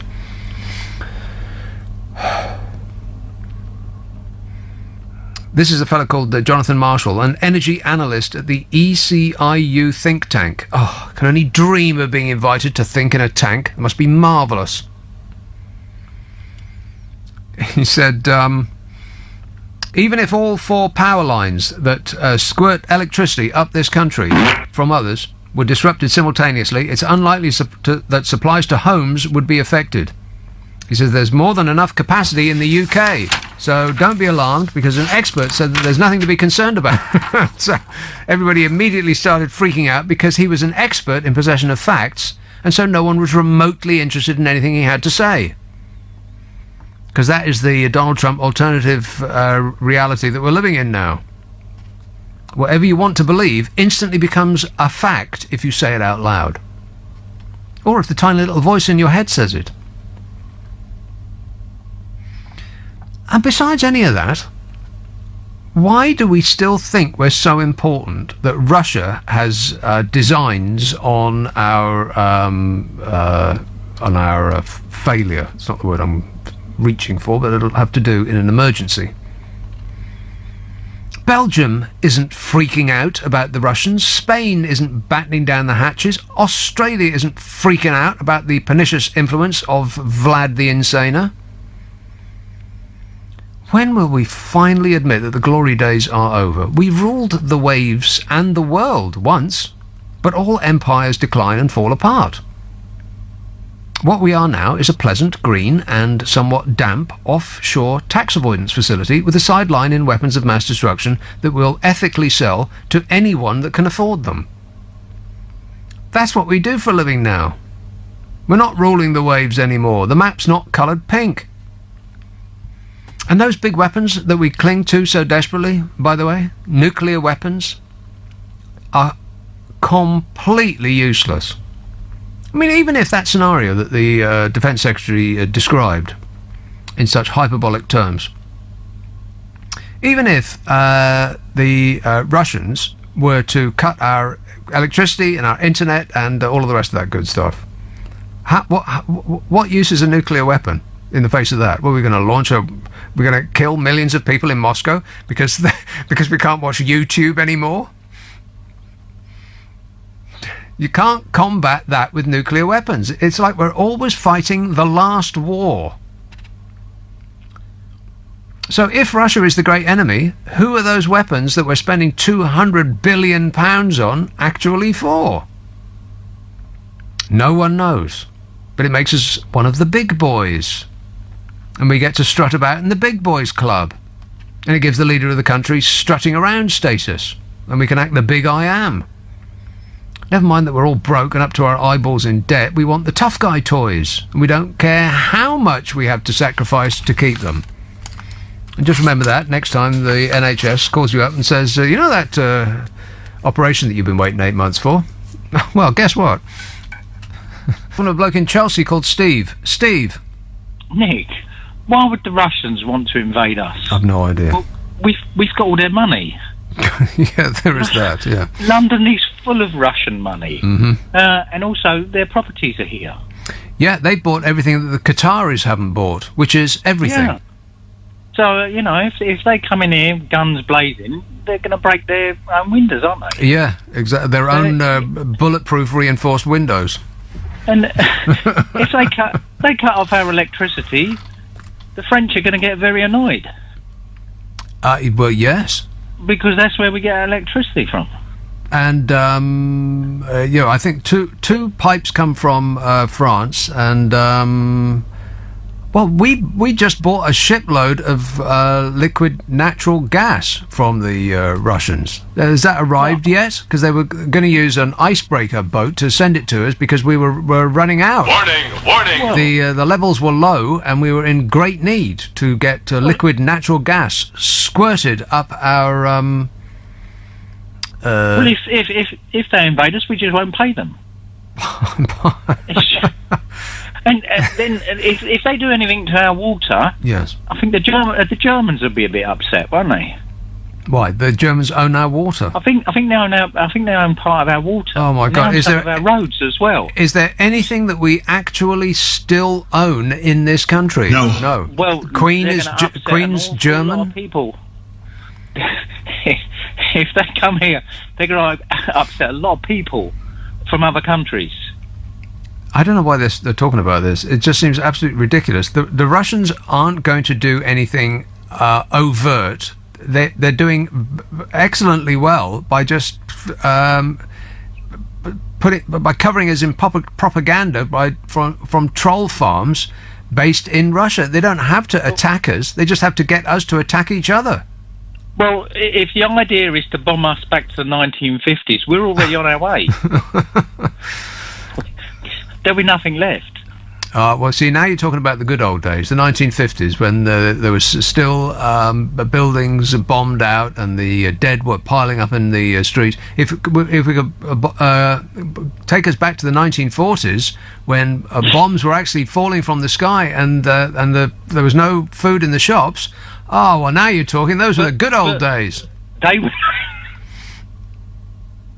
Well, this whole lighting issue has infuriated the internet, as journalists who have absolutely no clue how to fill a blank page will often say. Oh, and the internet reacted with fury, this, that, and the other, and then they'll just make up their 1,000-word piece by quoting people on Twitter. That actually passes for journalism these days. Ain't it shocking? No. No, not really. It's entirely expected. Well, I would imagine that most newspaper offices have fired all their proper journalists, and the only ones still working there also make the tea and clean the office at night. Anyway, oh no! The blooming lights have just gone out! Oh no! Now, maybe somebody is controlling them from outside the building. Maybe actually Vladimir Putin has just turned my lights out.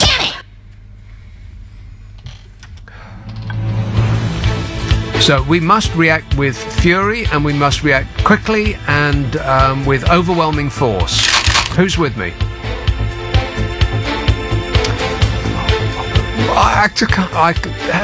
What?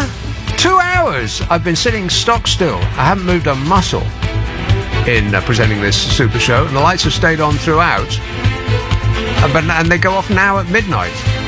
Maybe this entire studio automatically shuts down at midnight. So I may or may not speak to you after the news. If not, then you'll know what's happened. The Brexit secretary has been saying there's absolutely no difference. You couldn't stick a Rizzler paper between him and the PM and somebody else. David Davis says there's no difference between him, the Chancellor. Hammond. He said all three wanted the UK's exit from the EU in March 2019 to serve the British economy and the British people. There was a diversity of views in all parties and EU member states, he said. You can say that again. Number 10 distanced itself from Mr. Hammond's remarks when he said that any changes to our relations are going to be very modest, and I think he was completely correct in every respect. They're going to be very modest. It's like I keep saying over and over and over again, you ain't going to notice the difference when we're out. It's going to be the same. How many times do I have to say it? Philip Hammond said the government would only seek modest changes in its relationship to the EU. Don't tell you-know-who or he'll flip his wig. I'm a nutcase. Theresa May has disowned remarks by the Chancellor Philip Hammond because of the bug-eyed frothing reaction from the Brexiteer ultras. Hammond enraged Leave MPs in his own party by telling business leaders in the Swiss ski resort of Davos that the government would seek only modest changes in its relationship with the European Union. Yes, they will. They will tell you that that's not what they're doing, but that is exactly what they'll do. Because the grown-ups have taken charge and they are doing what is best for the country, which is to just keep going. Just carry on. I mean, it would be nice if we were growing, if our economy was growing as much as the European Union. It ain't, but it'd be nice if it was. It probably would be if we hadn't made this this silly stroppy decision. Thrown our rattle out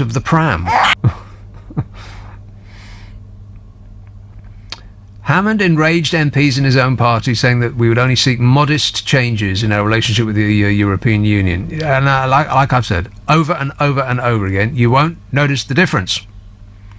It'll be the same, except we'll have less control over our main trading partner and we'll all be poorer. But the thing is, you won't notice acutely that happening because we'll have nothing to compare it to.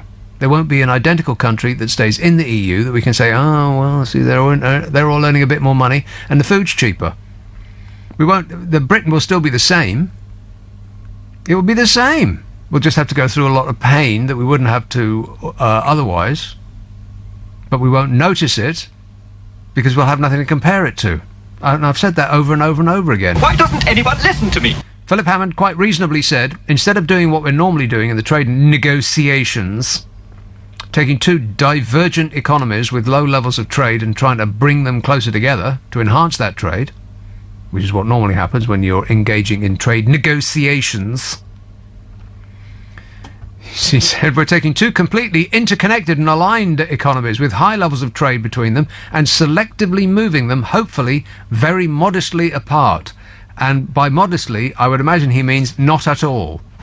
It's going to be the same. Otherwise, we'll just lose too much money. Holy smoke, how much money do you want to lose?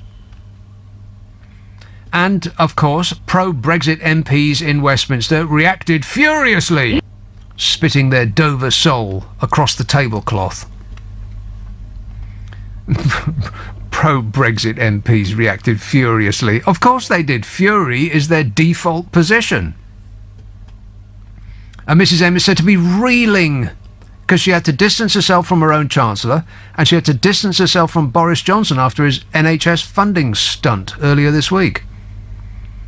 And a string of Conservative MPs told the totally fake socialist left-wing mainstream media elite Guardian that some of their colleagues were considering another attempt at ousting Mrs M if the local elections in May go badly. Huh. I'm just wondering, how's that snap election working out for you, Mrs M? Oh, fabulous. Meanwhile, comedy posho act Jacob Rees-Mogg used a speech in Hampshire this week to accuse the government of being cowed by Brussels in the Brexit talks. He said, we've been cowed. He says, for too long. For too long. I mean, he does... There used to be a fella on the telly who used to have a posh puppet with a monocle. What was his name? That's what Jacob Rees-Mogg is. The puppet. It used to be made out of wood and he had a monocle. What was his name? I bet people... somebody's going to know who that is. That's Jacob Rees-Mogg. And just as wooden. Anyway, Jacob Rees-Mogg in a speech said... he said, for too long, our negotiators seem to have been cowed by the EU. Their approach seems to be that we must accept what the EU will allow us to do and build from there. That is no way to negotiate, and it's no way for this country to behave. And he said, we'll fight them on the beaches. This fella apparently chairs a thing called the European Research Group. Pro-Brexit Tory MPs, all hugger-mugger, are all threatening to vote as a bloc against the government in the upcoming customs bill to prevent the government retaining the power to keep the UK in a customs union with the EU. Which would be to our benefit, no doubt it. Be better to trade freely with the EU than with Australia, for instance, or the Philippines. The European Research Group. I can smell the boiled cabbage just reading their name. Let's have Carnforth. Oh, Annie. Hello, Nick. Annie. Oh, well, just about this nonsense about the Russians. I mean, the government from time to time do like to waffle on about the Russians because, well, they like to have us all worried about some external it's not waffling. threat, don't they? It's not waffling. It's telling us we're all going to die. Thousands and thousands of deaths. Yes. Yeah, so we've all got to be terribly worried, which will distract us from actually thinking about what's going on here, like the fact that all our public services are falling into the sea, including the NHS, which is in a horrendous crisis at the moment. So that, you know, there's the distraction side of it, and the fact that the economy's apparently growing at the slowest rate for the last, you know, since 6 years. Yeah, it's embarrassing how badly we are doing, and yet you read in the right-wing press, of which they are the majority, of course, that things have never looked so good, and we're leaving our European partners in the dust, whereas the reverse is true. They're doing much better than we are. They all are, and America is as well at the moment. Our economy is doing one of the worst of all our competitors, really. But the other thing, of course, is this defence review that's coming up. So, of course, the Army have got to start chattering on about it, and so has Gavin Williamson. But I thought it was rather bizarre that because they want to keep the Army as big as it is, that they're trying to frighten us to death with a cyber attack, because the Army would be absolutely useless in terms of a cyber attack. You know, you need just a few sort of computer whiz kids in what's it called? Oh, God, the place in Cheltenham. GCHQ. Holy macaroni! I actually got one right. You did, yeah. Yeah. So just needs it's too late tonight for me. I'm a bit brain dead. But yeah, so it just needs a few of them at GCHQ to sort that out. I mean, or cope with it. We just need some teenage gaming nerds, because I would imagine that Russian teenage gaming nerds are the ones that delivered us Trump and Brexit. Yes, I'm sure. So, I mean, the things that really threaten us today are not things that we need an army for. They're terrorism, cyber attack, and climate change, and none of which the army would be any use whatsoever for. So, and cake. Don't forget cake. Cake. It's true. Cake. We're all eating ourselves to death. I mean, Vladimir Putin doesn't need to come over here and kill us. We're doing an excellent job of killing ourselves. Well, exactly. I mean, all this nonsense about, there's going to be so many more older people that, we all have to work till we're about 87 because we won't be able to afford pensions. None of them are going to make it to that age. They're not going to get past 60, all these people that are, about 25 stone or something. They're just, they're really not going to get to old age pension age. Well, there's a happy thought. Yes. But it's okay, everybody. No need to worry about Russia, because we'll all be dead soon anyway. Yes, and I thought it was ironic that the army chap was saying that, or was it Gavin Williamson? No, it was Gavin Williamson that was saying that, this cyber attack from Russia that might materialise would cause chaos and kill thousands of people. Yeah. Well, isn't that what we usually go around the world doing with America? Hanging on to the coattails of the Americans, doing that in Iraq and Afghanistan and Libya. We're the ones that go around causing chaos and killing thousands of people. Well, fortunately, the new president is not going to be engaging in any new wars. I'll bring us into war. Once again, I stand corrected. Yes, well, I'm quite sure he'll be thinking of another one, or some of his... he will start another war, because he will run out of options. He almost has done now. He's been in power for over a year, and the only thing he's got done is organising tax cuts for billionaires. That's all he's done so far, despite the fact that the Republicans are running all three elements of the government over there. And it's unbelievable how ineffective he's been. Well, I mean, fortunately, the system seems to have come to our rescue in some way. But one of the Russian investigations starts winding up, and or the people start to realise that all of those the things that he said on the stage in his rallies to the dinglings in the Yahoo states, that was all just flannel. He didn't actually mean any of it. He was just going for the easiest cheer. We're going to build a wall, all of that stuff. Going to lock up Hillary, all of that. All that just went out the window the instant that he won. Well, so when they realise that, then they're going to start turning against him, and his popularity figures are going to dip below even what they are at the moment, if you can imagine such a possibility. And then the only way that he can guarantee to shore up his support in the short term, which is all any politician is interested in, the short term, is to start a nice little war. I'm sure he'd like to start one in Iran. I mean, it has been sort of saber-rattling a bit about Iran, hasn't he, already? And I think there's a lot in the Pentagon who'd like to get stuck into Iran. So, there's one, another one he could go up. He has been doing some things, hasn't he? But that's been more with his executive orders and his completely crazy appointments, hasn't he?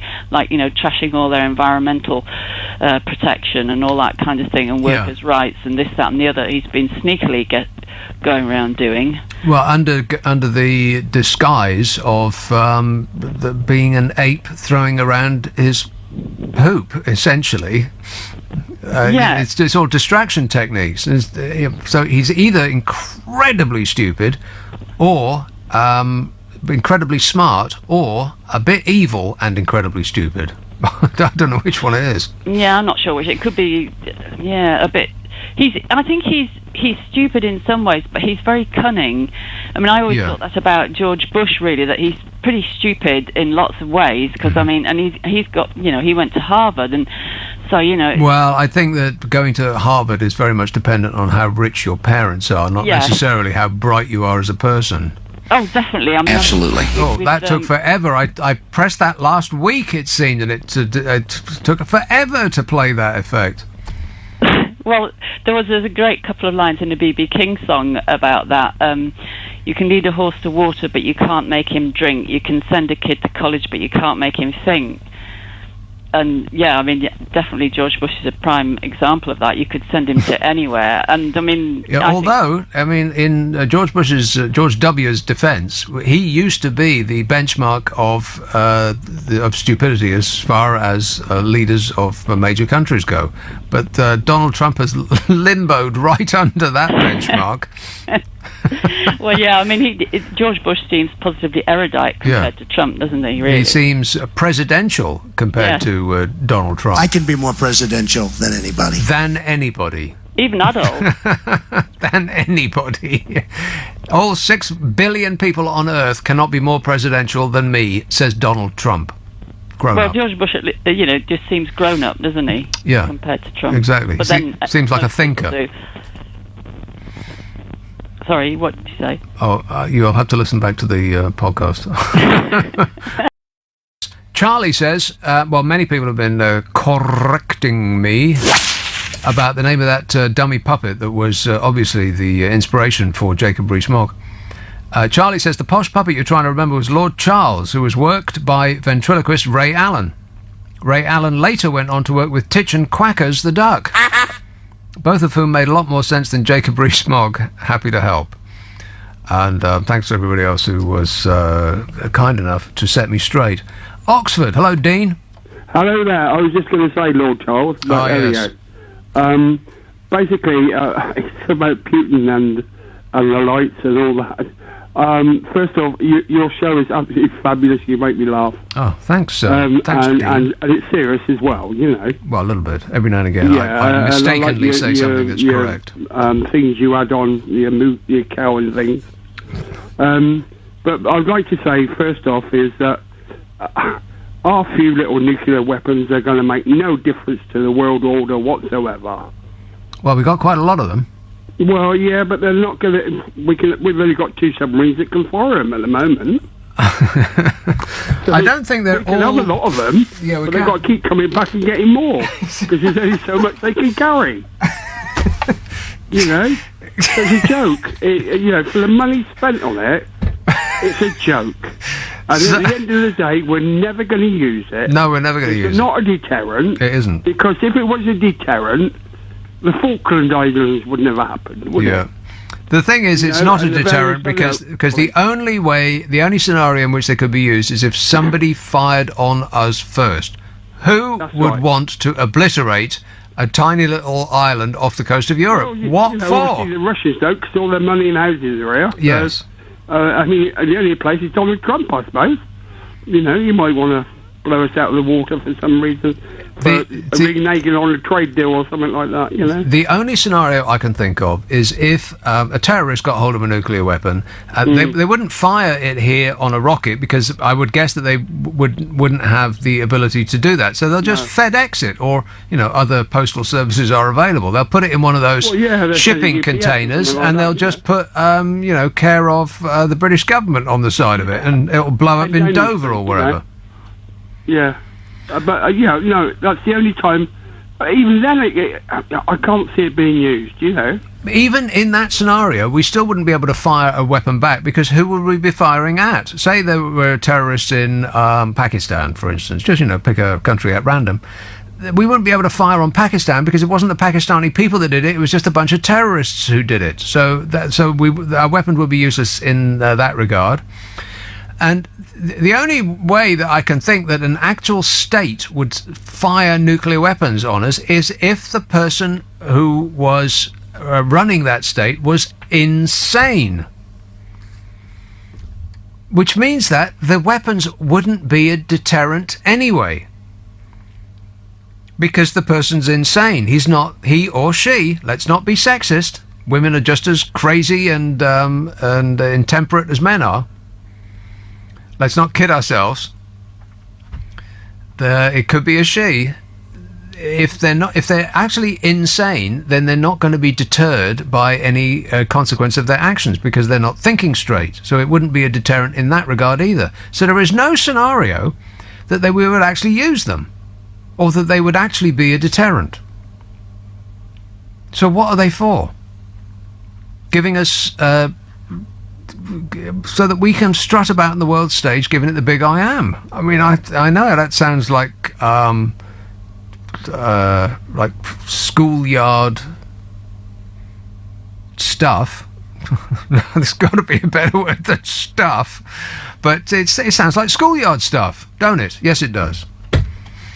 And but fortunately, it's only costing us £250 billion, and none of which we've actually got. People are very, very upset about this whole new lights thing. I suspect that maybe somebody has tweaked the sensor so that it is much more sensitive than it used to be before. So that every single twitch of my muscular frame sets it off. Shut up. Every twitch alerts it, because before I used to have to stand up and wave my arms around and practically do the go up and down and do the disco dancing to make sure that it knew that somebody was in here. But now I think I could just twitch an eyebrow, Roger Moore style, and it would register. It's a great step forward. Anyway, Joe says, no more, oh God, the lights have gone off, a new era. And this one says, say it ain't so, hashtag disappointed if lights at LBC are fixed. 3 hearts, as in love, love, love, hearing the exclamation, and the lights have gone out. Revelling in my misfortune. Not that I'm complaining. Stop whining. Joe in Montpellier says, in France, we just can't imagine that the UK will be stronger alone than as part of the world's 3rd largest trading bloc. Good luck. It's not the 3rd largest, it's the largest, isn't it? Or have I been misinformed? I think the EU is the largest trading bloc in the world, isn't it? Name another. Because you know who, the Ancient Orange, he's blown up the TPP. Other acronyms are available. I think they've gone ahead without him, haven't they? So I think that EU is the biggest one on Earth, and it's right there. We could spit that far. We can see it in a clear day.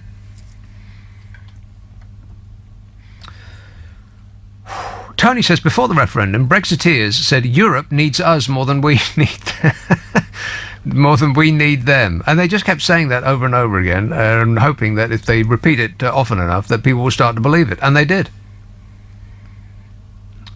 Anyway, I'll get to the end of this. It says, Tony says, before the referendum, Brexiteers said Europe needs us more than we need them. So therefore, Europe wouldn't put obstructions to trade with post-Brexit UK. Now they criticise David Davis for saying there won't be much change to the trade arrangement. Yeah, it wasn't. Well, I suppose David Davis said something along those lines, but it was Philip Hammond that really made the Brexiteer ultras throw their rattle. I love the newspaper saying that there was a furious reaction from Brexit MPs. They're always furious. That's how they wake up in the morning. It's the first. I bet that was the first thing that they said as a child.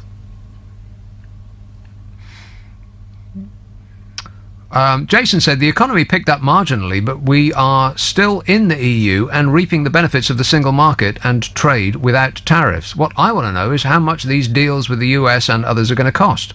What about the customs? And how much more we will be paying for non-EU goods and services in the shops? They aren't telling us that. Well, there's an excellent reason they aren't telling us that, Jason. It's because they haven't got any idea.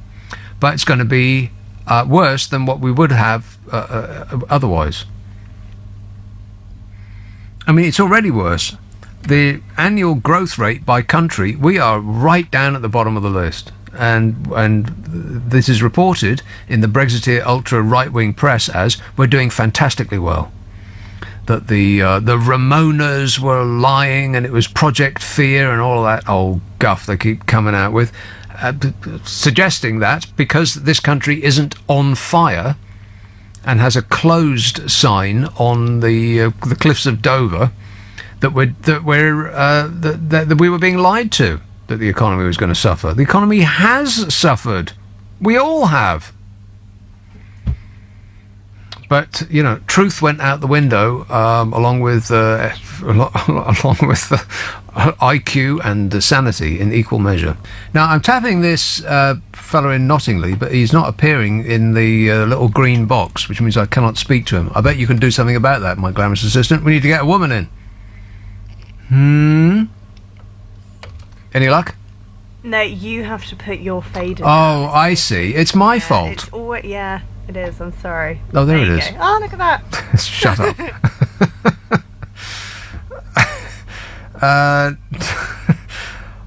I'm a trained professional. How dare you speak to me like that? Nottingley. Hello, John. Hello there, Nick. I've been enjoying the show. It's fantastic. Thanks. Just before the news at 12, I thought you were going to do something desperate. You sounded really down. Down? Yeah, you did. You sounded a bit fed up. And you said you wanted a light over your head, something to light things up.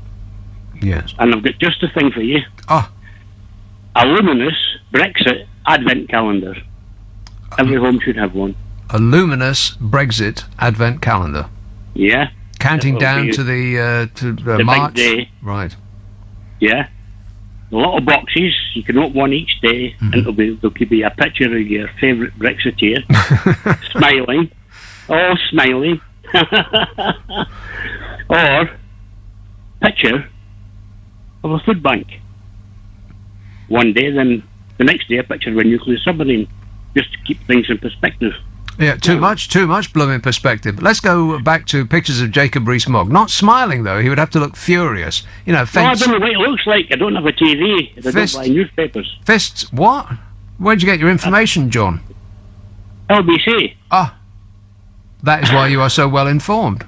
Absolutely right. Yeah. I mean, I first heard about food banks on LBC. Yeah.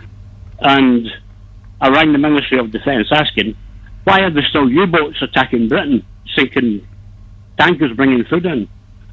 Because that was the obvious thing, you know, people haven't got food. The war must have just carried on with it as known. Yeah, and they said, wait a minute, we're tracing this call. That's right, yeah.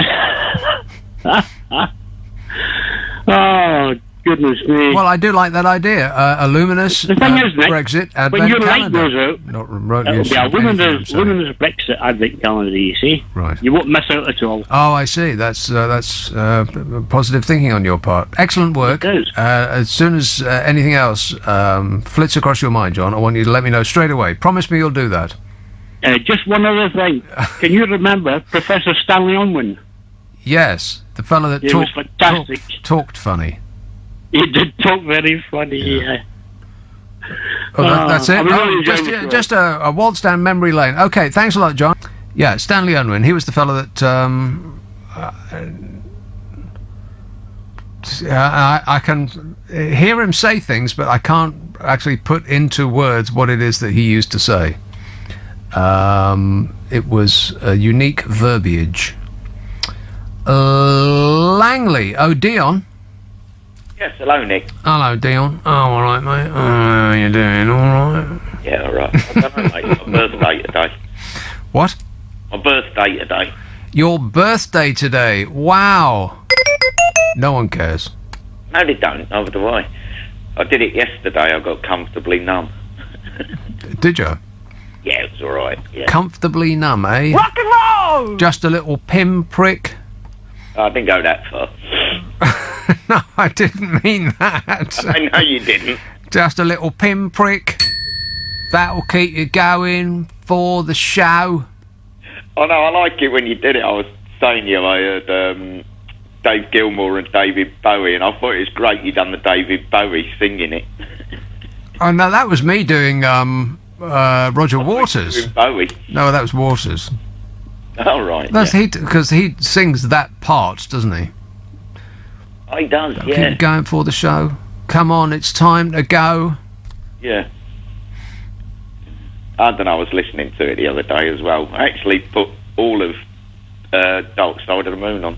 Wow. I like to listen to a whole album rather than just a track. Well, that makes you old. I know it does, and it makes me old because I had a nephew come round in the week. Yeah. And I bet he couldn't listen to anything for more than about 2 minutes before he wanted to listen to something else. Yeah, that's it. Yeah. He wanted to play with a smart TV because you can get anything you want on there, and I thought, oh, for God's sake. Yeah, exactly right. Oh, for God's sake. Precisely correct. Yeah. And, you know, music is... I won't fall into the trap of saying that all modern music is rubbish, but I think that people's consumption of modern music is rubbish because they don't listen to albums anymore. And I'm not sure that anybody actually, or very many people, actually make an album as an entire product for people to listen to from start to finish. I mean, there ain't going to be no Dark Side of the Moon no more, or Animals, or Echoes, or not Echoes, Metal, or any of that stuff, or Physical Graffiti, or albums that were made with care and attention about which track follows which, and they would meld into each other, and it was supposed to be listened to as a whole. Now people don't. They don't even buy albums anymore. They just put on a streaming service, and if you like that, you'll like this. And here comes Justin Bloomin' Bieber again. I don't think I've ever listened to him. I wouldn't even know what he sounded like. No, well, I tell you what he sounds like. He sounds like everybody else. Yeah, they all sound the bloomin' same. I might be 59, but I'm not an old 59. As they say, life's been good. I might get that one in. Bom, bom, bom, bom. Rock and roll! Yeah, and it's funny, I mean, I've noticed, some of my nephews are not exactly grown up, but they're teenagers. But they won't even listen to a whole one track. I experienced this myself, and I vowed never to listen to music on YouTube anymore, because first of all, there's the video that goes with it, which I think is not an improvement on music. No, because people don't make music thinking of the video. The video is an add-on, but because suddenly we've got an echo on this line. That's it, the glorious landline. Well, how come there's an echo? There wasn't an echo before. Why is there one now? I don't know. Anyway, it's very hard to think now. I'm hearing myself. Oh no, it stopped. Oh, there's something really odd going on in your. I think Vladimir Putin is interfering with your landline, Dion. No, it should be all right. The video is an add-on to the music, but because our visual sense is dominant, then as soon as we watch a video, the video itself, the images become the most important thing, and the music is just a background, is an accompaniment. But that's not the way it was made. The music came first, and then the video was an add-on. But the video becomes the most important part of the equation. Say when I listen to Dark Side of the Moon in the week, first time for a while, I had the video in my head. I didn't need to look at the pictures. I What was video? Food, and I was just. Oh, you were making it up in your head? Well, I was just relaxing. Yeah.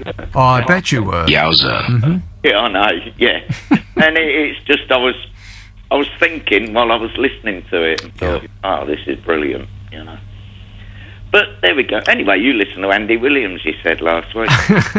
You want to turn your mind off and float downstream. Groovy. Yeah. When you mentioned Andy Williams, it reminded me of when I was little and sat with my mum. Didn't he have a show or something? Yeah, he did. And a bear used to bang on his door. That's pretty much all I can remember about it. I was a toddler, but he used to have a band on at the end, and it was the Osmonds, wasn't it? Yeah, it would probably be the Osmonds, yeah. Yeah, like a load of little kids, you know. But that was my first single I ever owned. On the A side, it was Home Loving Man, and Whistling in the Dark was on the B side, and that is an excellent pair of songs, no doubt about it. That Home Loving Man, I mean, my mum she liked Andy Williams. Yeah. And I don't know, you just have memories, don't you? Anyway, I was going to say about the unemployment with Brexit, but the government seems to be doing all right out of it. They got a minister for this bit of Brexit, a minister for that bit of Brexit, and then when we're in the middle of it, we'll have another minister for the middle of Brexit. I'd say it's a good job that we got our country back, and now we can rid ourselves of all of these bureaucrats. Yeah. We've hired thousands of them in order to rid ourselves of bureaucrats. And they don't know what they're doing. At all, yeah. But at least they're costing us a lot of money, so that is on the upside, yeah. Well, yes, it gives us, at least we can say where we spent our money when Yes. All right, good work. Thanks a lot, Dion. Keep on keeping on. Cheers, mate. It's hard to leave when you can't find the door. Bum, bum, bum, bum. Yeah, like I was saying, it's just so... I think it's a shame, really, that the music has become utterly disposable and of no value to the kids today. They just put on a streaming service, and it's just one track that follows the other. If you like that, you'll like this kind of thing. And that's not consuming art. That's like consuming burgers. We do forget almost that modern music is still art. There is art to it, much of it. Even pop has art to it. But it's not listened to anymore. It's consumed visually or as just a background wallpaper to accompany you doing other things. People don't sit down in any great number and listen to an album from start to finish like we used to. In the good old, it were grand when I were a lad, sitting on the back of the bus, opening the album that you'd just bought with vast amounts of money and staring intently at the tracks. Oh, look at the size of that track, you'd think, looking at side one of Physical Graffiti. Can't wait to go home and play that. There's only 3 tracks on that side. And now you don't even get that. You don't get you don't get to touch it, to sniff it, squeeze it, or smell it, because it's an MP3, whatever that is.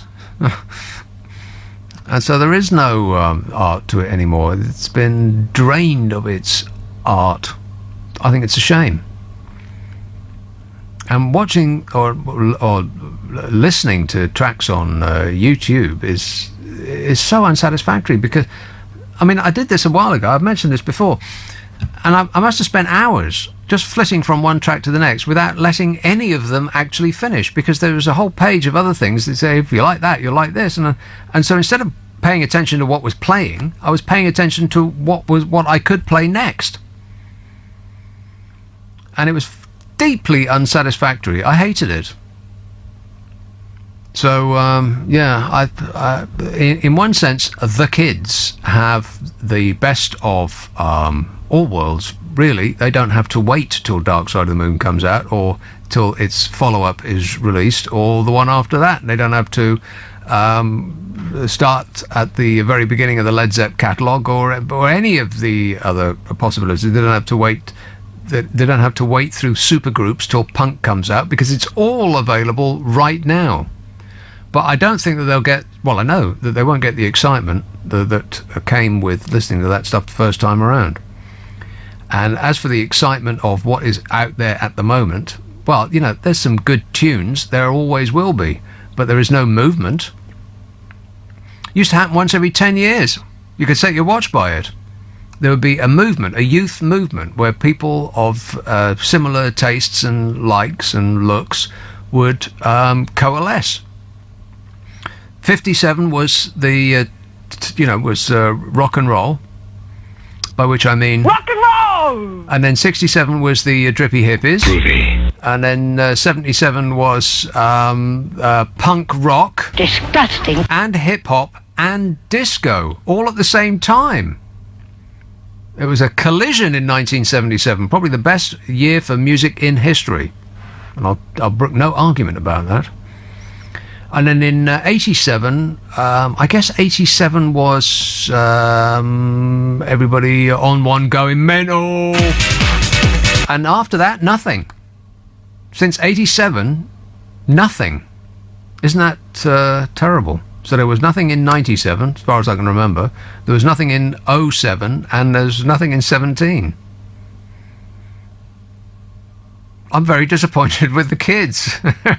Hey, wake up, kids. Get your faces out of your phones. Look up once in a while. There's a whole world of surround sound and 4K high definition going on around you. Just look up from your phone once in a while. You never know, you might like it. Some text and emails, and I'll take another couple of calls. Paddy says, you underestimate the determination of us ultra-Brexiteers.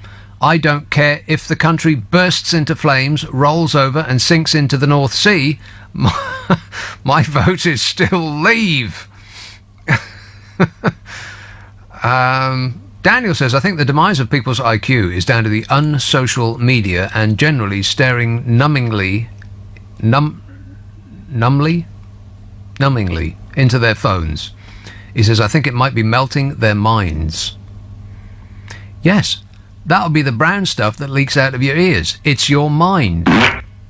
And you know the thing about that brown stuff that comes out your ears? It tastes awful. That's an actual fact. Correct. I did the test, so you don't have to. Chiswick, hello, Matteo. Hello. Yes, sir. First time caller, so good man.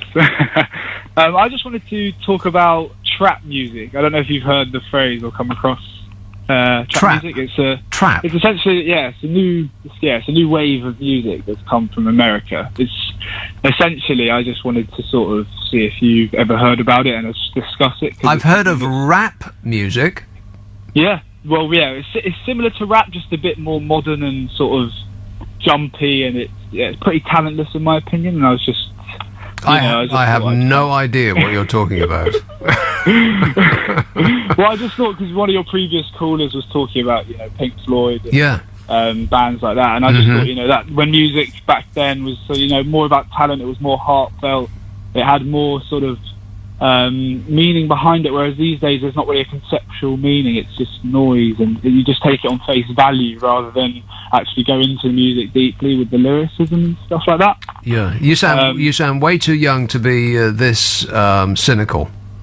I know, I agree. I am. I'm actually 19, and I think I'm not meant for my time because, strangely, I don't know. I'm not similar to people my age. Well, you must be into EDM. That's what the kids call dance music these days. No, I'm not a fan of that either. Actually, right. I quite like classic FM. I've listened to while I'm revising. But I also like a bit of rap, rock. But not trap. Whatever that is. No, right. No, I think it's something you just made up. Research it. You might like it. Oh, yeah. What music do you listen to? He's giving me homework now. I will not. All right. Thanks a lot. What music do you listen to, Nick? I listen to everything. I was listening to Charles Mingus just today. I got hundreds of jazz albums. I got. I put my. I bought a little dongle that you can stick in the back of your stereo, and it picks up the internet. Have you heard of the internet, Matteo? Oh, there's stuff on there you wouldn't believe. And you can get your CD collection. If you stick it up your internet, then it can do a shuffle. But it was just really bizarre. I listened to it for hours because I was doing a bit of DIY. And so I put it on shuffle instead of having to go over there and put albums on and so on. It was shuffling my own music, so I thought I'm bound to like it. I swear the shuffle facility on my internet thing is a feminist. It only played women artists. It was really bizarre. It was Joni Mitchell, followed by Kate Bush, followed by Joanna Newsom, and then back to Joni Mitchell again. It refused to play. The only male artist it played was was John Martin. Other than that, they were all women acts, as though it was, I don't know, making some sort of political point. Yeah. But it was fine by me. An afternoon of listening to Joni Mitchell and Kate Bush is right up my street. I recommend it, Matthew. Now now I'm giving you homework to do. How do you like that? Enjoy trap music. All right, I'll look it up. I definitely am not going to look it up. Thanks a lot, mate. John says Donald Trump talks like that one out of the Top Cat cartoon years ago. Do you know which one I mean? Yeah, was it Benny? Okay, DC, that one. Top Cat. I love that cat.